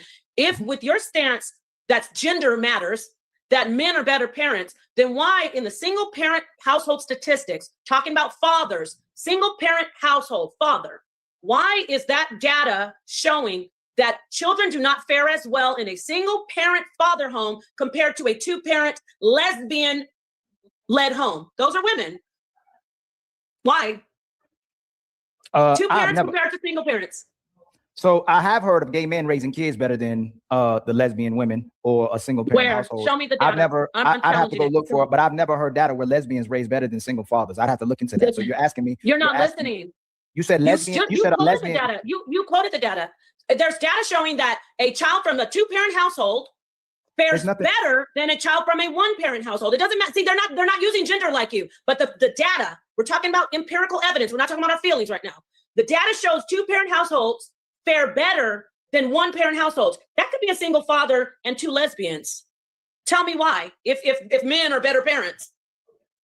So I don't know where you're getting your information from, Napah. Nobody would ever concede to the fact that two lesbians raise children better than a single father. You're not. I don't know where I know I am listening. And Napah herself would never let her kids be raised from us two lesbians more so than. So hold on. So that everybody's watching, 320 people, because I'm gonna put you on trial. We're gonna get you would rather if your children. If you had to give someone to watch your children, take care of your children, I want you to concede to this, that you rather have two lesbians raise your children if something would have, God forbid, happened to you and your family than a father, single father. No, can you answer one of my questions? That's my sixth. That's the sixth question you're about to answer. Would you rather? No. I'm going to answer your question as always. Then no, you haven't answered one. You haven't answered none of my questions. You didn't answer mine. I Let's just get the said data no. here. I didn't concede. I'm not conceding. Ali, I'm not let her try to answer, and if she doesn't, write it down, and you're going to point all the questions that she didn't answer. Yes. Go ahead. Yeah, so let me get this right here. This is quick overview. On average, children in two-parent households fare better across the board in behavioral metrics. Okay, so do you know that in the study by the National Institute of Health and other studies, that two-parent households are taking into consideration children raised in two-parent married LGBT families? That's the data. It's data that we have. There are lesbians and gay men being measured in that study. Whether or not it's a small percentage, which is it's not the majority, but there are parents in the census. The data that we're using comes from the Pew Research Center, it comes from the Census Bureau, and it's coming from places, like I said, the National Institute of Health. Different sources of information are showing that two-parent households, it doesn't matter the gender. I'm winning the debate. It doesn't, men are not better because my premise is that it doesn't base on gender. So according to you, men are better parents, but the data that you're pulling, which you said single fathers, which was wrong, single fathers match two-parent households. Why is two-parent households the litmus? It's the litmus because children fare better in two-parent households, regardless of of gender, not orientation, regardless, orientation too. So you are not looking at your own data. The data that you're using and the measurement is that two-parent households, children fare better than one-parent household. I didn't do the research. The data's there. My argument is that it's not based on sex. You are hitting a wall because the data you're using is showing that two-parent is the litmus. It says children do best in a nuclear two-parent family. Well, fathers are single fathers, and that means that sex does not matter. And that's according to you, because you're saying lesbians and that homosexuals aren't good parents. You want to do that debate next? I would love to. I'm having a good time beating you up on this information. I didn't say we're talking about better parents. No, I would never concede to the fact that a lesbian household would do better than a single father. Absolutely not. Maybe fine. Okay, well, guess what? They may get more financial. Fatty.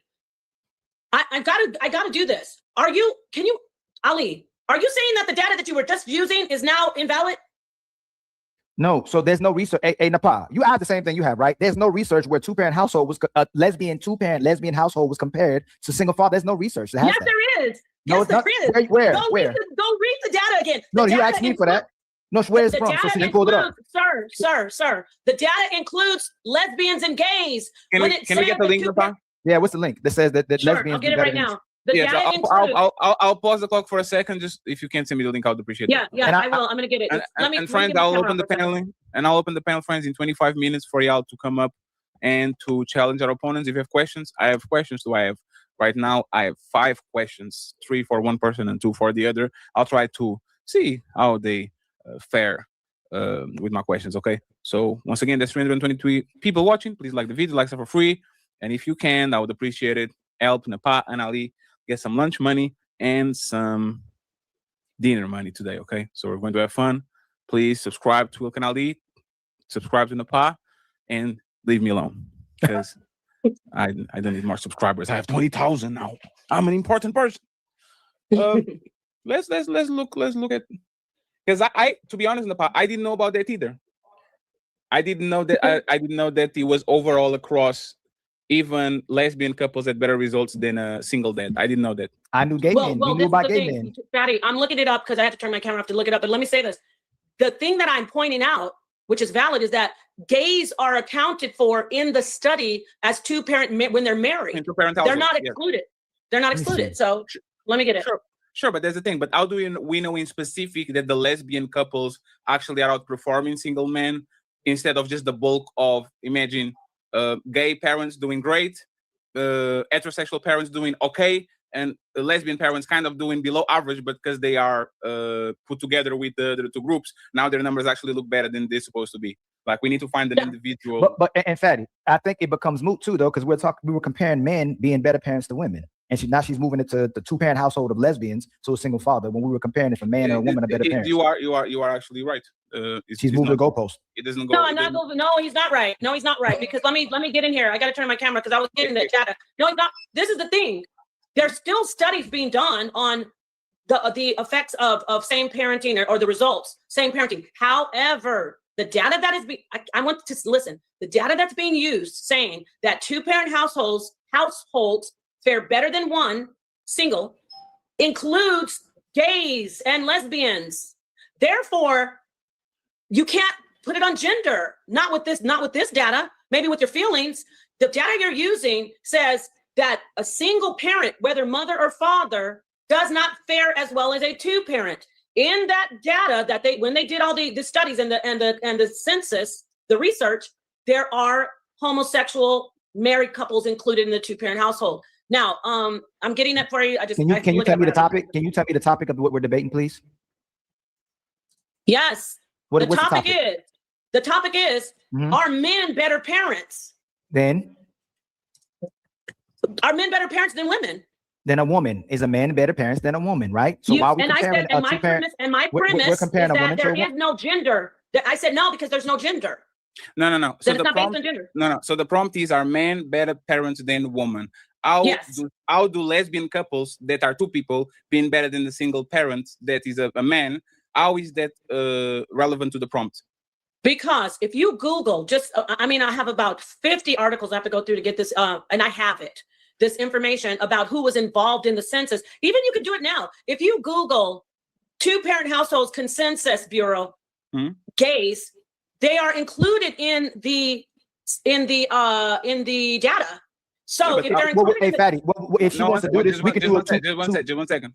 This is a 1-to-1 comparison, man versus woman. Okay. Either we do single man versus single woman. Either we do lesbians versus gays. Yes. No, it doesn't work that way. The only. It doesn't work that way. Napah, No, it doesn't work that way. One second. Napah, stop. You need help from Fatty. Napah, stop. What? I'm going to read the prompt. Man, y'all. 1 second. Y'all can call me biased because y'all decided the prompt. I'm just here to ocean it. Y'all decide. Men are better parents than women. There's 2 possible ways we can debate this topic. Single male parent better than the single female parent, or 2 male parents, which is a gay couple, better than 2 lesbian couples. How am I wrong, Napah? Okay, now let me get back to this. Because you're wrong, because you're trying to take it to another debate. I'm not debating if 2 lesbians are better than 1 man. Oh my God, this is crazy. Don't cut me. I feel like somebody's gonna cut me off. 2-parent households on paper say that children do better. Doesn't matter if they're 2 men, 2 women, man, woman. Facts say, statistics say, 2-parent households, children do better. My argument is, doesn't matter sex, but he says it's men. Doesn't matter gender. He says it is. The facts don't say, well, if it's a lesbian, it says 2-parent households. Compared to what? Compared to 1-parent household. It doesn't matter if it's a father or a mother. These are the facts. The facts say that when children have 2 parents, they do better. There's still research being done. If that is the facts, I can argue, which I am, that if there's 2 lesbians facing 1 male that's a father, then the facts say that 2 parents, even though they're 2 women, are better. That's why you don't do gender. That's why my debate is that he's wrong. That's my premise. You cannot say men are better than women as parents, because no empirical data will show you that anybody's gender makes them a better parent. However, the data that he's using data that measures homosexual parents in a marriage as 2 parents. And it says they are, the facts, the research is saying 2-parent household children do better. Am I saying that lesbians are better than one man? No, but his argument is saying that gender matters. And so I'm saying, no, it's not. So this is why let's assume that I actually give you your argument. That argument will be redundant because 2 men raise kids better than 1 woman. You see what I'm saying? Even if I consider your argument, which I won't, because if we are doing man and woman, I can say 7 men raise kids better than 3 women. 10,000 women can raise kids better than 2 men. Now I'm debating you. Napah, 1 second, because this is my time. Remember, 30 minutes. Okay, Q&A, go ahead. Right? Go ahead. If I would granted that 2 lesbians are better parents than a single dad, I can flip it and say 2 men are better parents than a single woman, which will be a stalemate. So the argument is irrelevant. So why are we discussing this? Do you see how you said the argument is irrelevant? So it's gender, a bomb drop. Gender is No, it's numbers. irrelevant. No, listen, gender is irrelevant. Now, 1 second. Napah, we are saying we are doing numbers. Is 10 bigger than 1? No, 10 is, I mean, yes, 10 is bigger than 1. It's just numbers. If I have 2 arms and 2 legs, and I get another person, now we have 4 arms and 4 legs. And if I get another person, we have 3 brains, 6 arms and 6 legs. It's just a numbers game. Why are you bringing that up? Because the way I'm going to answer you thoroughly. The research that's showing who does better at parenting is not based on sex. It never has been. It's not based on you're better if you are a man or woman. They're looking at the dynamic and the nuclear family, which has been broken due to what we've talked about, welfare, MGTOW, people not wanting to be married. So they're looking at the actual base when people did better with a nuclear family. When they do the research, nuclear family means 2 parents and a child. Traditionally, it's been mother, father, child. But now there is 2 parents, mom, dad, child. In the research, it's saying that 2 parents, that's why we're doing the numbers, do better than 1 parent. How is that relevant to the prompt? How is that relevant to our men? I want to finish this off, please. Yes, I did. How is that relevant to men are better parents than women? It's relevant because he is comparing. He came out and said a single father does just as well as a 2-parent household. He brought it out. I said, wait, but that's not the prompt. No, that's not the prompt. The prompt is, are men better parents than women? My premise is no, because there is no gender ascribed to your good parenting. It depends on the person. However, when we look at parenting now we're going into parenting. We're moving away from that silliness of gender. What? That's just a MGTOW manosphere cult tactic. There is no sex, and this is and sociologists and psychologists back me on this. There's no sex ascribed to good parenting, but he used data to try to say, look at how many bad moms, that there's bad moms households, but look at these 2-parent. He said single father households should be compared to 2-parent households. I brought out that the data is showing that lesbians and gay men are being studied in that parenting information. So it's not irrelevant. Napah, and that's perfect. So gay parents that are male and lesbian parents that are male are doing a good job. Right? Yeah, they're doing a great job. It's so if gay parents are doing a good job, I'm giving everything you said face value, and lesbian women are doing their job too. How is that relevant? Both of those groups are doing a good job. The relevancy is we're talking about parenting, and data shows who's better parents, 2 parents or single parents. That's the data that's crucial. Okay, let me ask you this question, Napah. And this is now I'm going to start to answer questions. I'll open the panel in 10 minutes. Napah, are gay parents better? Do gay parents have better results than lesbian parents?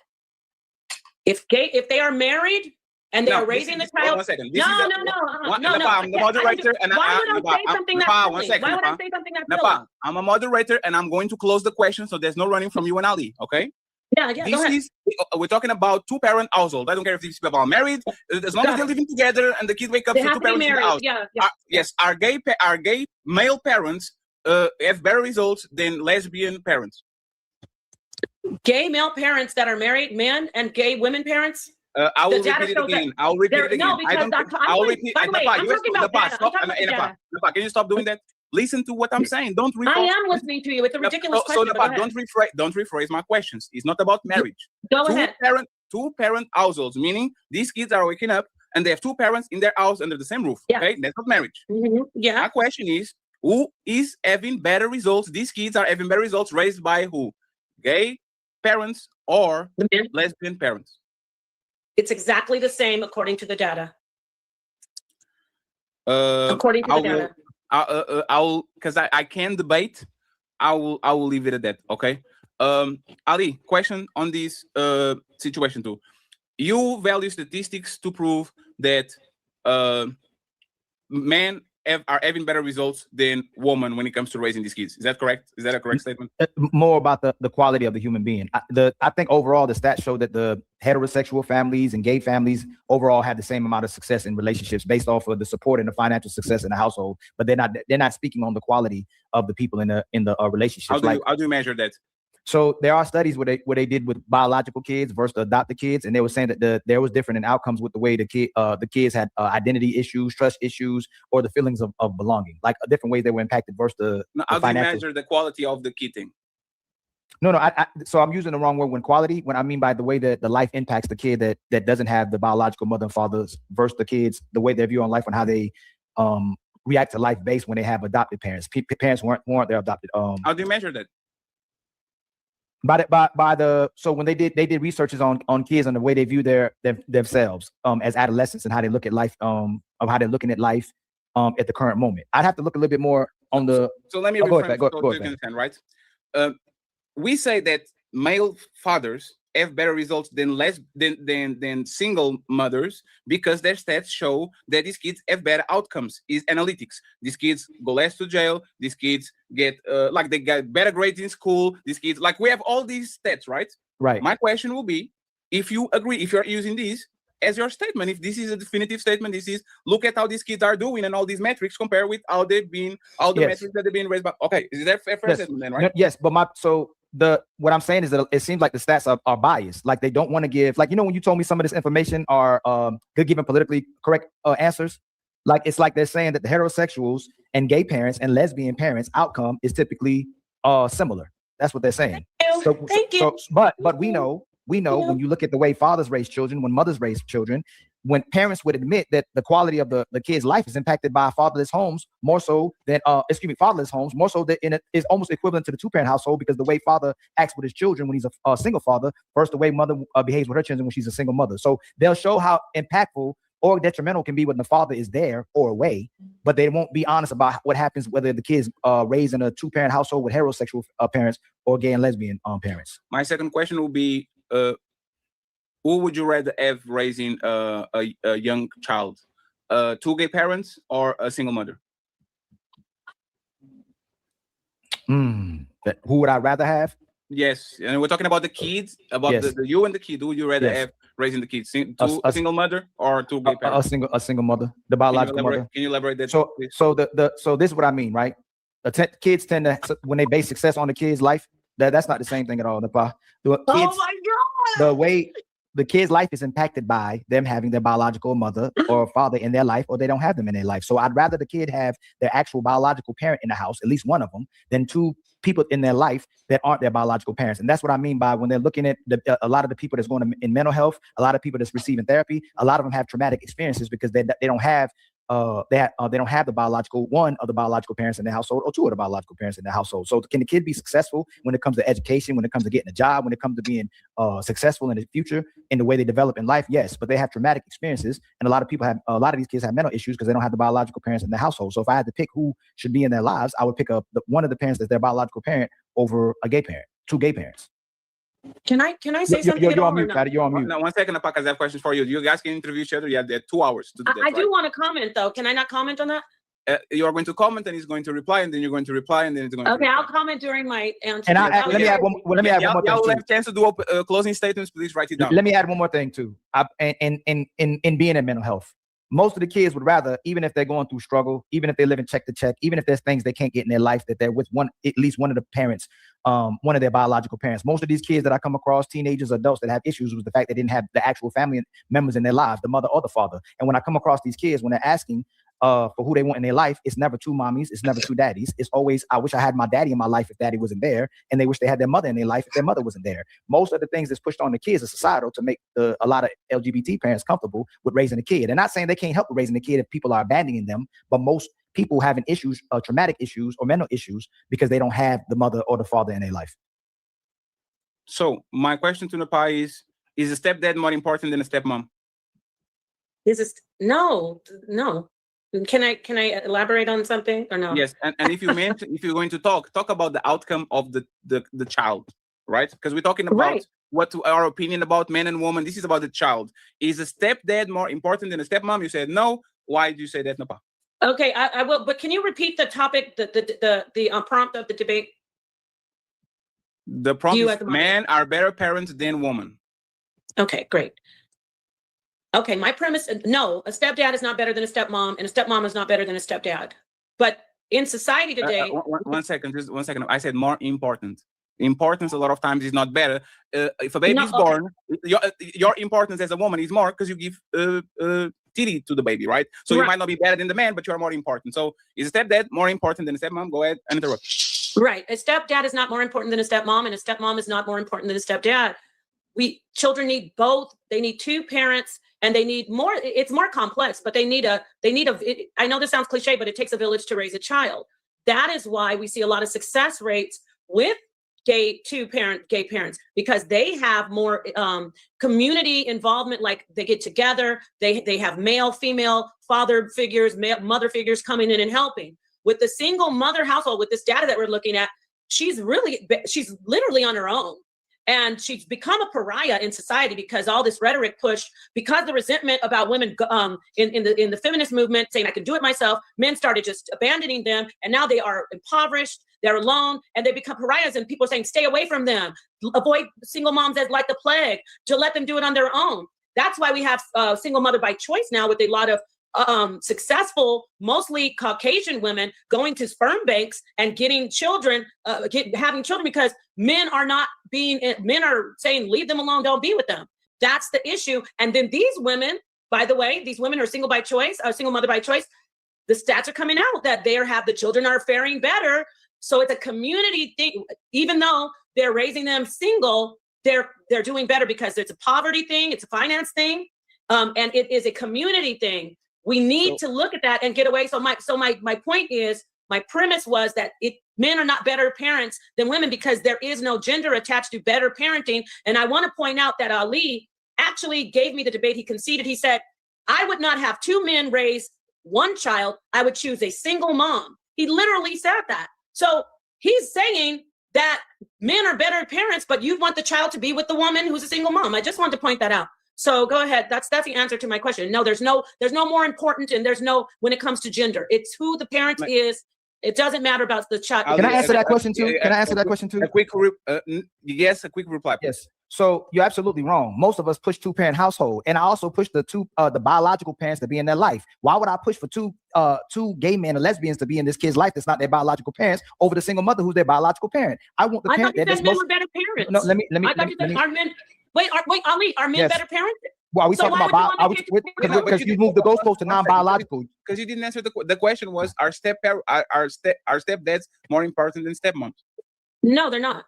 I said it. I said, and I elaborated. He won't answer. I'll answer it though. The stepdaddy is better. I said no, they're not. You said no. You said they're equal still. You keep saying that the gender doesn't matter and they're equal. So I'm answering that the stepdaddy is better. Yeah.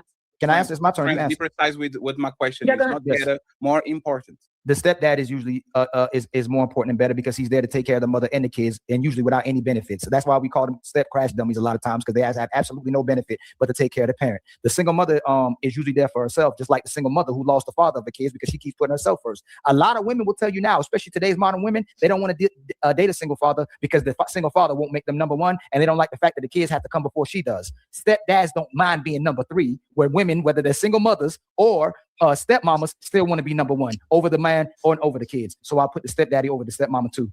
I'm going to Napah for 2 questions and Ali for 2 questions. Okay, the panel opens in 5 minutes. If you don't have nobody, we're about to go to Napah, eat some burgers. Napah, on the man and woman are equally responsible for creating single mother-led homes.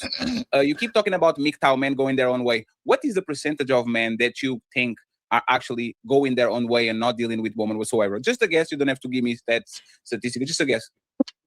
I couldn't say. I will say that social media has a great impact on everyone's lives universally. So I don't know. I couldn't put a number on that. I don't Can really you give me like a that. ballpark, like less than 10%, less than 20%, less than 50%, Going their own less way? than 70%? Oh, yeah.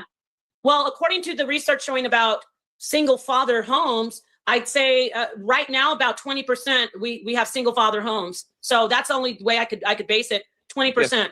I just want to make sure that MGTOW is not about single fathers. MGTOW a lot of times is about not even entertaining women, don't cohabitate, don't make babies, all of that. Wouldn't that be single father though? No, don't live with her. Don't be around her. Napah, don't tell that to nobody. But I'm technically MGTOW. I don't have no kids. I knew it. I knew it.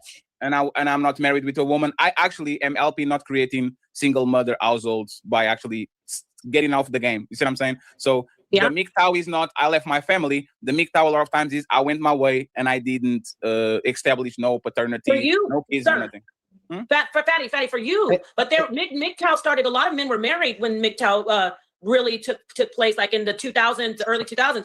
Men were married and saying, don't engage with these women, and they start teaching men like you, younger men, hey, don't make mistake, don't even get married. But at first they were married. They were married. Just 1 second. Those are not single mothers. Single mothers are women that got kids out of wedlock. You are a divorcee or a widow. Is not a single mother. We don't count. No, actually, no. You got to if do you the are a research, divorcee, nobody's going to call you single mother. If you are a married woman that got divorced, or if you are a widow, you are not a single mother. You are a single mother if you have a kid outside of wedlock. No, my friend. According to that's why I said, did y'all look at this stuff the research out there? That the information, that stuff about 70% of divorce and single fathers all over the internet. We got people saying, I'm not going to name them. Big, really well-known people are saying single fathers do just as well as two-parent households. Single fathers do better than single mothers. That data, Fatty, is going by divorced mothers, legally divorced, women who haven't been married, and women who live solo, as well as women who are living with the father. So yeah, single mothers are divorcees. You got to go look at the research. I'll leave that. Ali, anything that you want to say very quick, Ali, about this? She's making it seem like men just went their own way with that movement. Wasn't that in response, the man responded to women who no longer needed men and picked their independence over the man, and they were in fear of losing their assets and losing their marriages and their families? That's why they started going their own way. It was in response to women going their own way. No, the actual. No, it's in Napah first, and you for clarification as well too. Yes. I could have sworn that MGTOW was not men just wanting to leave women alone. It's the risk that was coming from today's women that were picking themselves over the family, and even if they got married to the women, their assets would be compromised and their families would be compromised. Then men pushed the MGTOW. They didn't do it just to say we want to stay away from women. They chose it from them. They made the movement to keep from being compromised from independent women. Go ahead, Napah, very quick, and then I'll have to keep going. Go ahead, Napah. Yeah, here it is. I'm looking at one of the papers in ResearchGate. Anti-feminism, MGTOW, it sprouted out of the feminism movement with the manosphere. You asked me a question. The manosphere came out of men's equal rights movement as a response to the second wave of feminism. MGTOW came out of the men's equal right movement. So no, it wasn't just women leaving them first. They responded to men not having equal rights. Feminism, second wave of feminism was going radical crazy, just like MGTOW now, and manosphere is going crazy. It's not about people's sex and gender. It's about sociological issues. So no, MGTOW came out of manosphere, men's equal rights, but they were radical. They were radical. But by the way, Napah, do you think the Black Panthers was a terrorist organization? I'm not answering. Why are you asking me that? It's because what you're reading is kind of like the secretary, like the Minister of Defense, pointing out MGTOW as terrorists, like incels, people that do manifestos, all these things, right? This is actually categorized by the FBI. No, this isn't from any of those websites. This is from a paper from Jialang Lin on ResearchGate. It's very reputable. She did a lot of research. She went in and she interviewed men from MGTOW. Now, this is not a biased. I don't do that with my sources. Yeah. Let me ask you the second question I had for you, right? Throughout history, only 40% of men reproduce and 80% of women reproduce. When we ask men and women are equally responsible for creating single mothers-led home, introducing these numbers, how can you defend that statement? Because when you use the word reproduce for either one, they both had to do it equally. That's an act that two people equally are responsible for. So Napah, if I have sex with 3 women, how many baby mamas I created? Depends on how many got pregnant. I impregnated 3 of them. So each of you are responsible for that act. No. If I impregnate 3 women, how many baby mamas I created? Each of you are responsible for you and her having the baby. What do you mean? I have no problem with that, Napah. Mr. Ilkhan Ali, I have another question for you. Other than IVF, can a woman get pregnant without a man? This is about the men and women are equally responsible for creating single mother-led homes. Yes. Other than artificial insemination, can woman get pregnant without a man? No, sir. Women cannot get pregnant without men. So let me add to it. Women can't get pregnant without men, but the problem is she has the choice of what to do if she gets pregnant. She has the choice of allowing the man to be able to go inside of her. She has the choice of allowing the man to wear a condom or not wear a condom. So before the man can get her pregnant, before the man can release inside of her, she has to make the choice of allowing the man to go inside of her. Go ahead. Did the man know that he wasn't married to that woman when he had sex with her? Yes, he did. Did the man know the consequences of sex? Yes, he did. Yes, he did. The problem is when it comes to responsibility, like the data you just used, most men can't get access to women. So most men would try to have sex with women, but women can get sex with whoever they want from typically, or get more access to sex more than men can. So they control access to sex more than women. I'm not saying men aren't equally responsible when it comes to having sex, But when it comes to making single mothers is where we're coming to. If women married before they carried, there wouldn't be no single mothers. That's where I'm getting to, where most men don't have access to women, and women are selective of the man they let inside of them. So we do have responsibility. A man does have responsibility, some responsibility of having sex and her getting impregnated, but she picks who gets to impregnate her. She gets to pick who becomes the father, and she gets to pick whether a baby comes into this world or not. And she gets to pick whether she marries, and she gets to pick when she marries, and she gets to pick if she wants to divorce or not to become a mother, and make him a single father. Last question, and thank you very much for answering my questions. Yes, sir. Your statement was, if woman didn't have sex with this man, there would be no single mothers. Fair statement? Is that correct statement? Yes. If men didn't have sex with this woman, would that be any single mothers? No, there wouldn't be any single mothers. But if all men wanted to have sex with women and they said they didn't want to have sex with men, there'd be nothing we can do about it. Just like we can't do nothing about the current market, because like the great philosopher Fatty told us that the great philosophy from his country said, men control the world, but women control men. Friends, I'll give you final thoughts for both of y'all. Thank you very much for giving us your time. There's 340 people watching. Please like the video where you're at. Make sure the cash apps are all on the bottom. Napah and Ilkhan gave us a great show. So please go ahead and drop the cash app. Make sure that they see y'all cash app in the bottom. The cash apps are pinned at the top too. I have a link for people that have smoke. Only for people that have smoke. Please, for the people that have smoke, be very precise. Don't pull up and do nothing funny, okay? If we don't have nobody in 4 or 5 minutes on the back, we close it out and we go about our business on this beautiful Saturday. Ilkhan, since Napah gave us the opening statement, please go ahead and give us your closing statement, please, before we go to work. I would like to say that I didn't want to do this to Napah, but somebody's got to do it. Shout out to Napah for taking on this debate, for having tough skin and engaging in this debate as well too, without playing victim the whole entire debate. She had to do it one time, and that's okay. We let you get away with that one. You get a get out of jail free card with that one. I also want to acknowledge Napah, as much as you wanted to debate, you dodged a lot of questions, but that's okay. It comes with the debate, and if that's your form and strategy to derail and deflect from the conversation, you can have at it. But it's not going to allow you to win a lot of debates, Napah, if you don't address what the person is saying, nor if you're answering any questions as well too. But I appreciate it, Napah. Shout out to Napah. Shout out to one of the legends, her husband, Sanetta. I hope he's watching as well too. Much love to both of them. And shout out for making this a great debate as well too. I appreciate you taking the time out to come over here and debate with us. And shout out to the Untouchables, and shout out to the chat, and shout out to the thinkers, and shout out to the truth tellers worldwide who love these type of conversations with us. And shout out for Fatty for throwing a great productive debate as well too, man. Shout out to your production. Yes, man. sir. Yes, sir. Yes, sir. Nobody does The it better. untouchable empire, baby. Yes, sir. At your order, sir. You told me to do it, I have to do it. Very submissive, Fatty. Napah. Final thoughts, and don't forget to promote the second debate, because it's going to be a double header, and it's going to be more confrontation coming in. So Napah, thank you very much. Before we actually say goodbye, final thoughts, what you thought about the debate and final considerations. I want to say it was great. Thank you so much, Ali, for doing this. I'm gonna chill out on the. No, I gotta say it. I busted your pinata. I was gonna try to keep it a little nicer, but it was fun though. It's fun getting in here. I always like coming over here, dealing with the untouchable empire, even though it is a manosphere climate. I'm ready for it. I do have tough skin. Thank you to Fatty, as always, very professional, always on point. Thank you to the audience. I do want to now talk about my closing.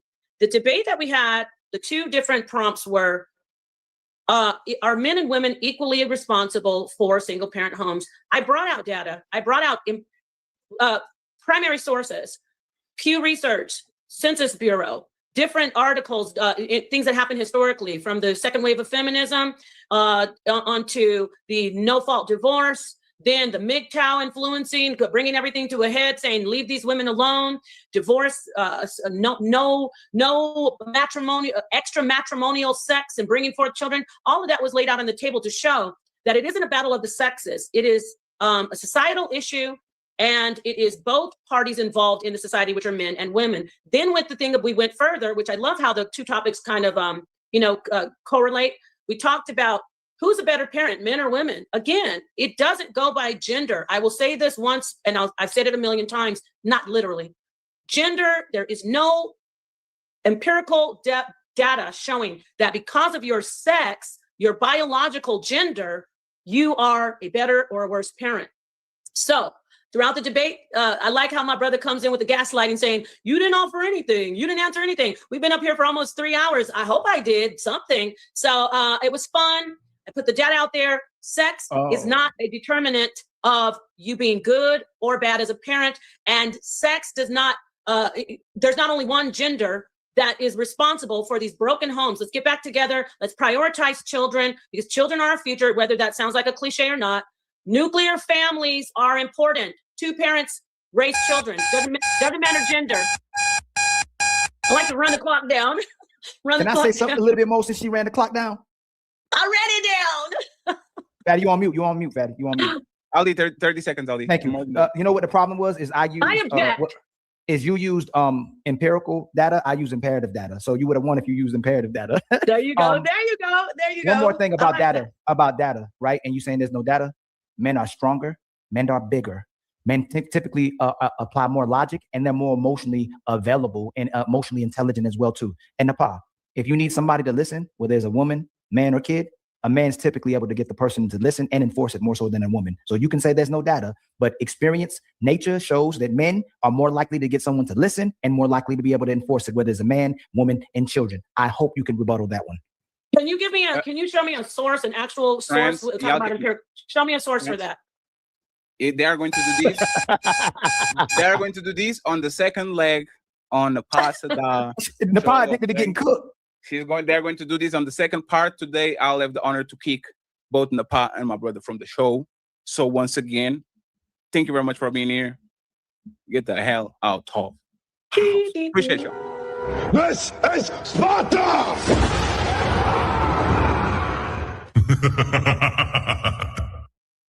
Friends, I appreciate y'all. Thank you very much. Thank you very much. Thank you very much. Thank you very much. Ali, if you have any cash app, let me know so I can acknowledge it. Murray, thank you very much. He says, thank you for the show. I appreciate you.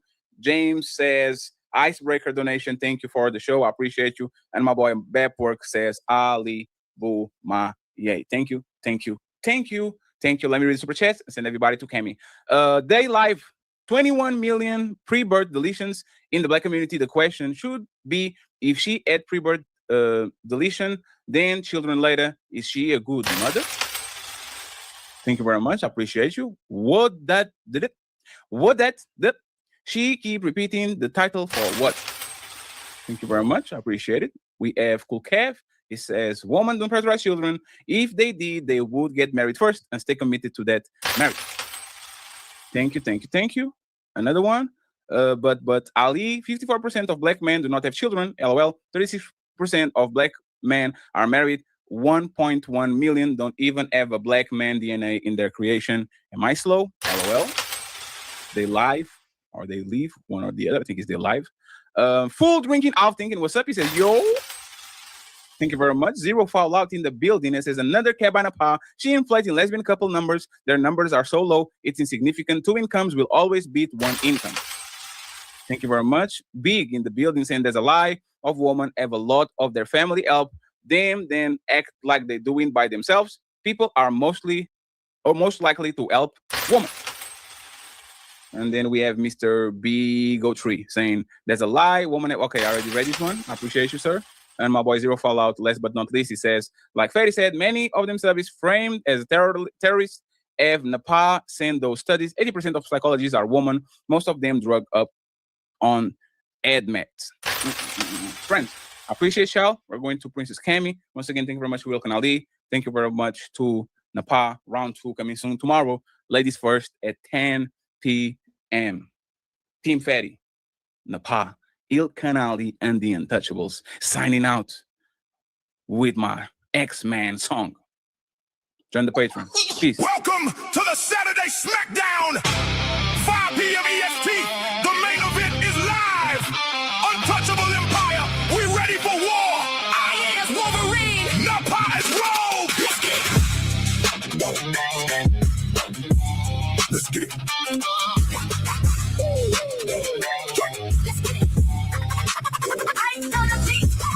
Turn to the track, I'm a savage, untouchable empire. Yeah, we cause damage. Fatty hit the time and now I'm jumping in the case. Lighting up your whole life, pure psychotic rage. 5 p.m. hitting in the kitchen is insane. Look me in my face, boy, I'm bringing all the pain. That's what I do, yeah, I'm running this town. Step into the pit, get stomped to the ground. We bringing the fight. Super rap banger. We shutting down the night, untouchable empire. We taking the crown, Massive aggression. we burning it down. Hit us and scream, We killing the stage. the ultimate team. You got power, ultimate team. You got power, boy, put you in his mind. Sucking at your soul, yeah, I'm crossing every line. I'm talking crazy with your bars, real weak. Saturday smackdown, I'm the monster that you see. Fatty gets the clock ticking. Time is running out, put you in the chokehold. Leave you in a doubt. Untouchable queen, I'm holding the throne. Stepping to myself to get broke to the bone. You can't touch the empire. I'm built for the kill. I take everything you got. Testing your skill. The tension is peak. We swinging the weapon. You stepped in my ring. Now watch where you stepping. We bringing the fight. Super banger. We shutting down the night. Untouchable empire. We taking the crown. Massive aggression. We burning it down. Hit a bass hit. Hit us and scream. We killing the stage. The ultimate team.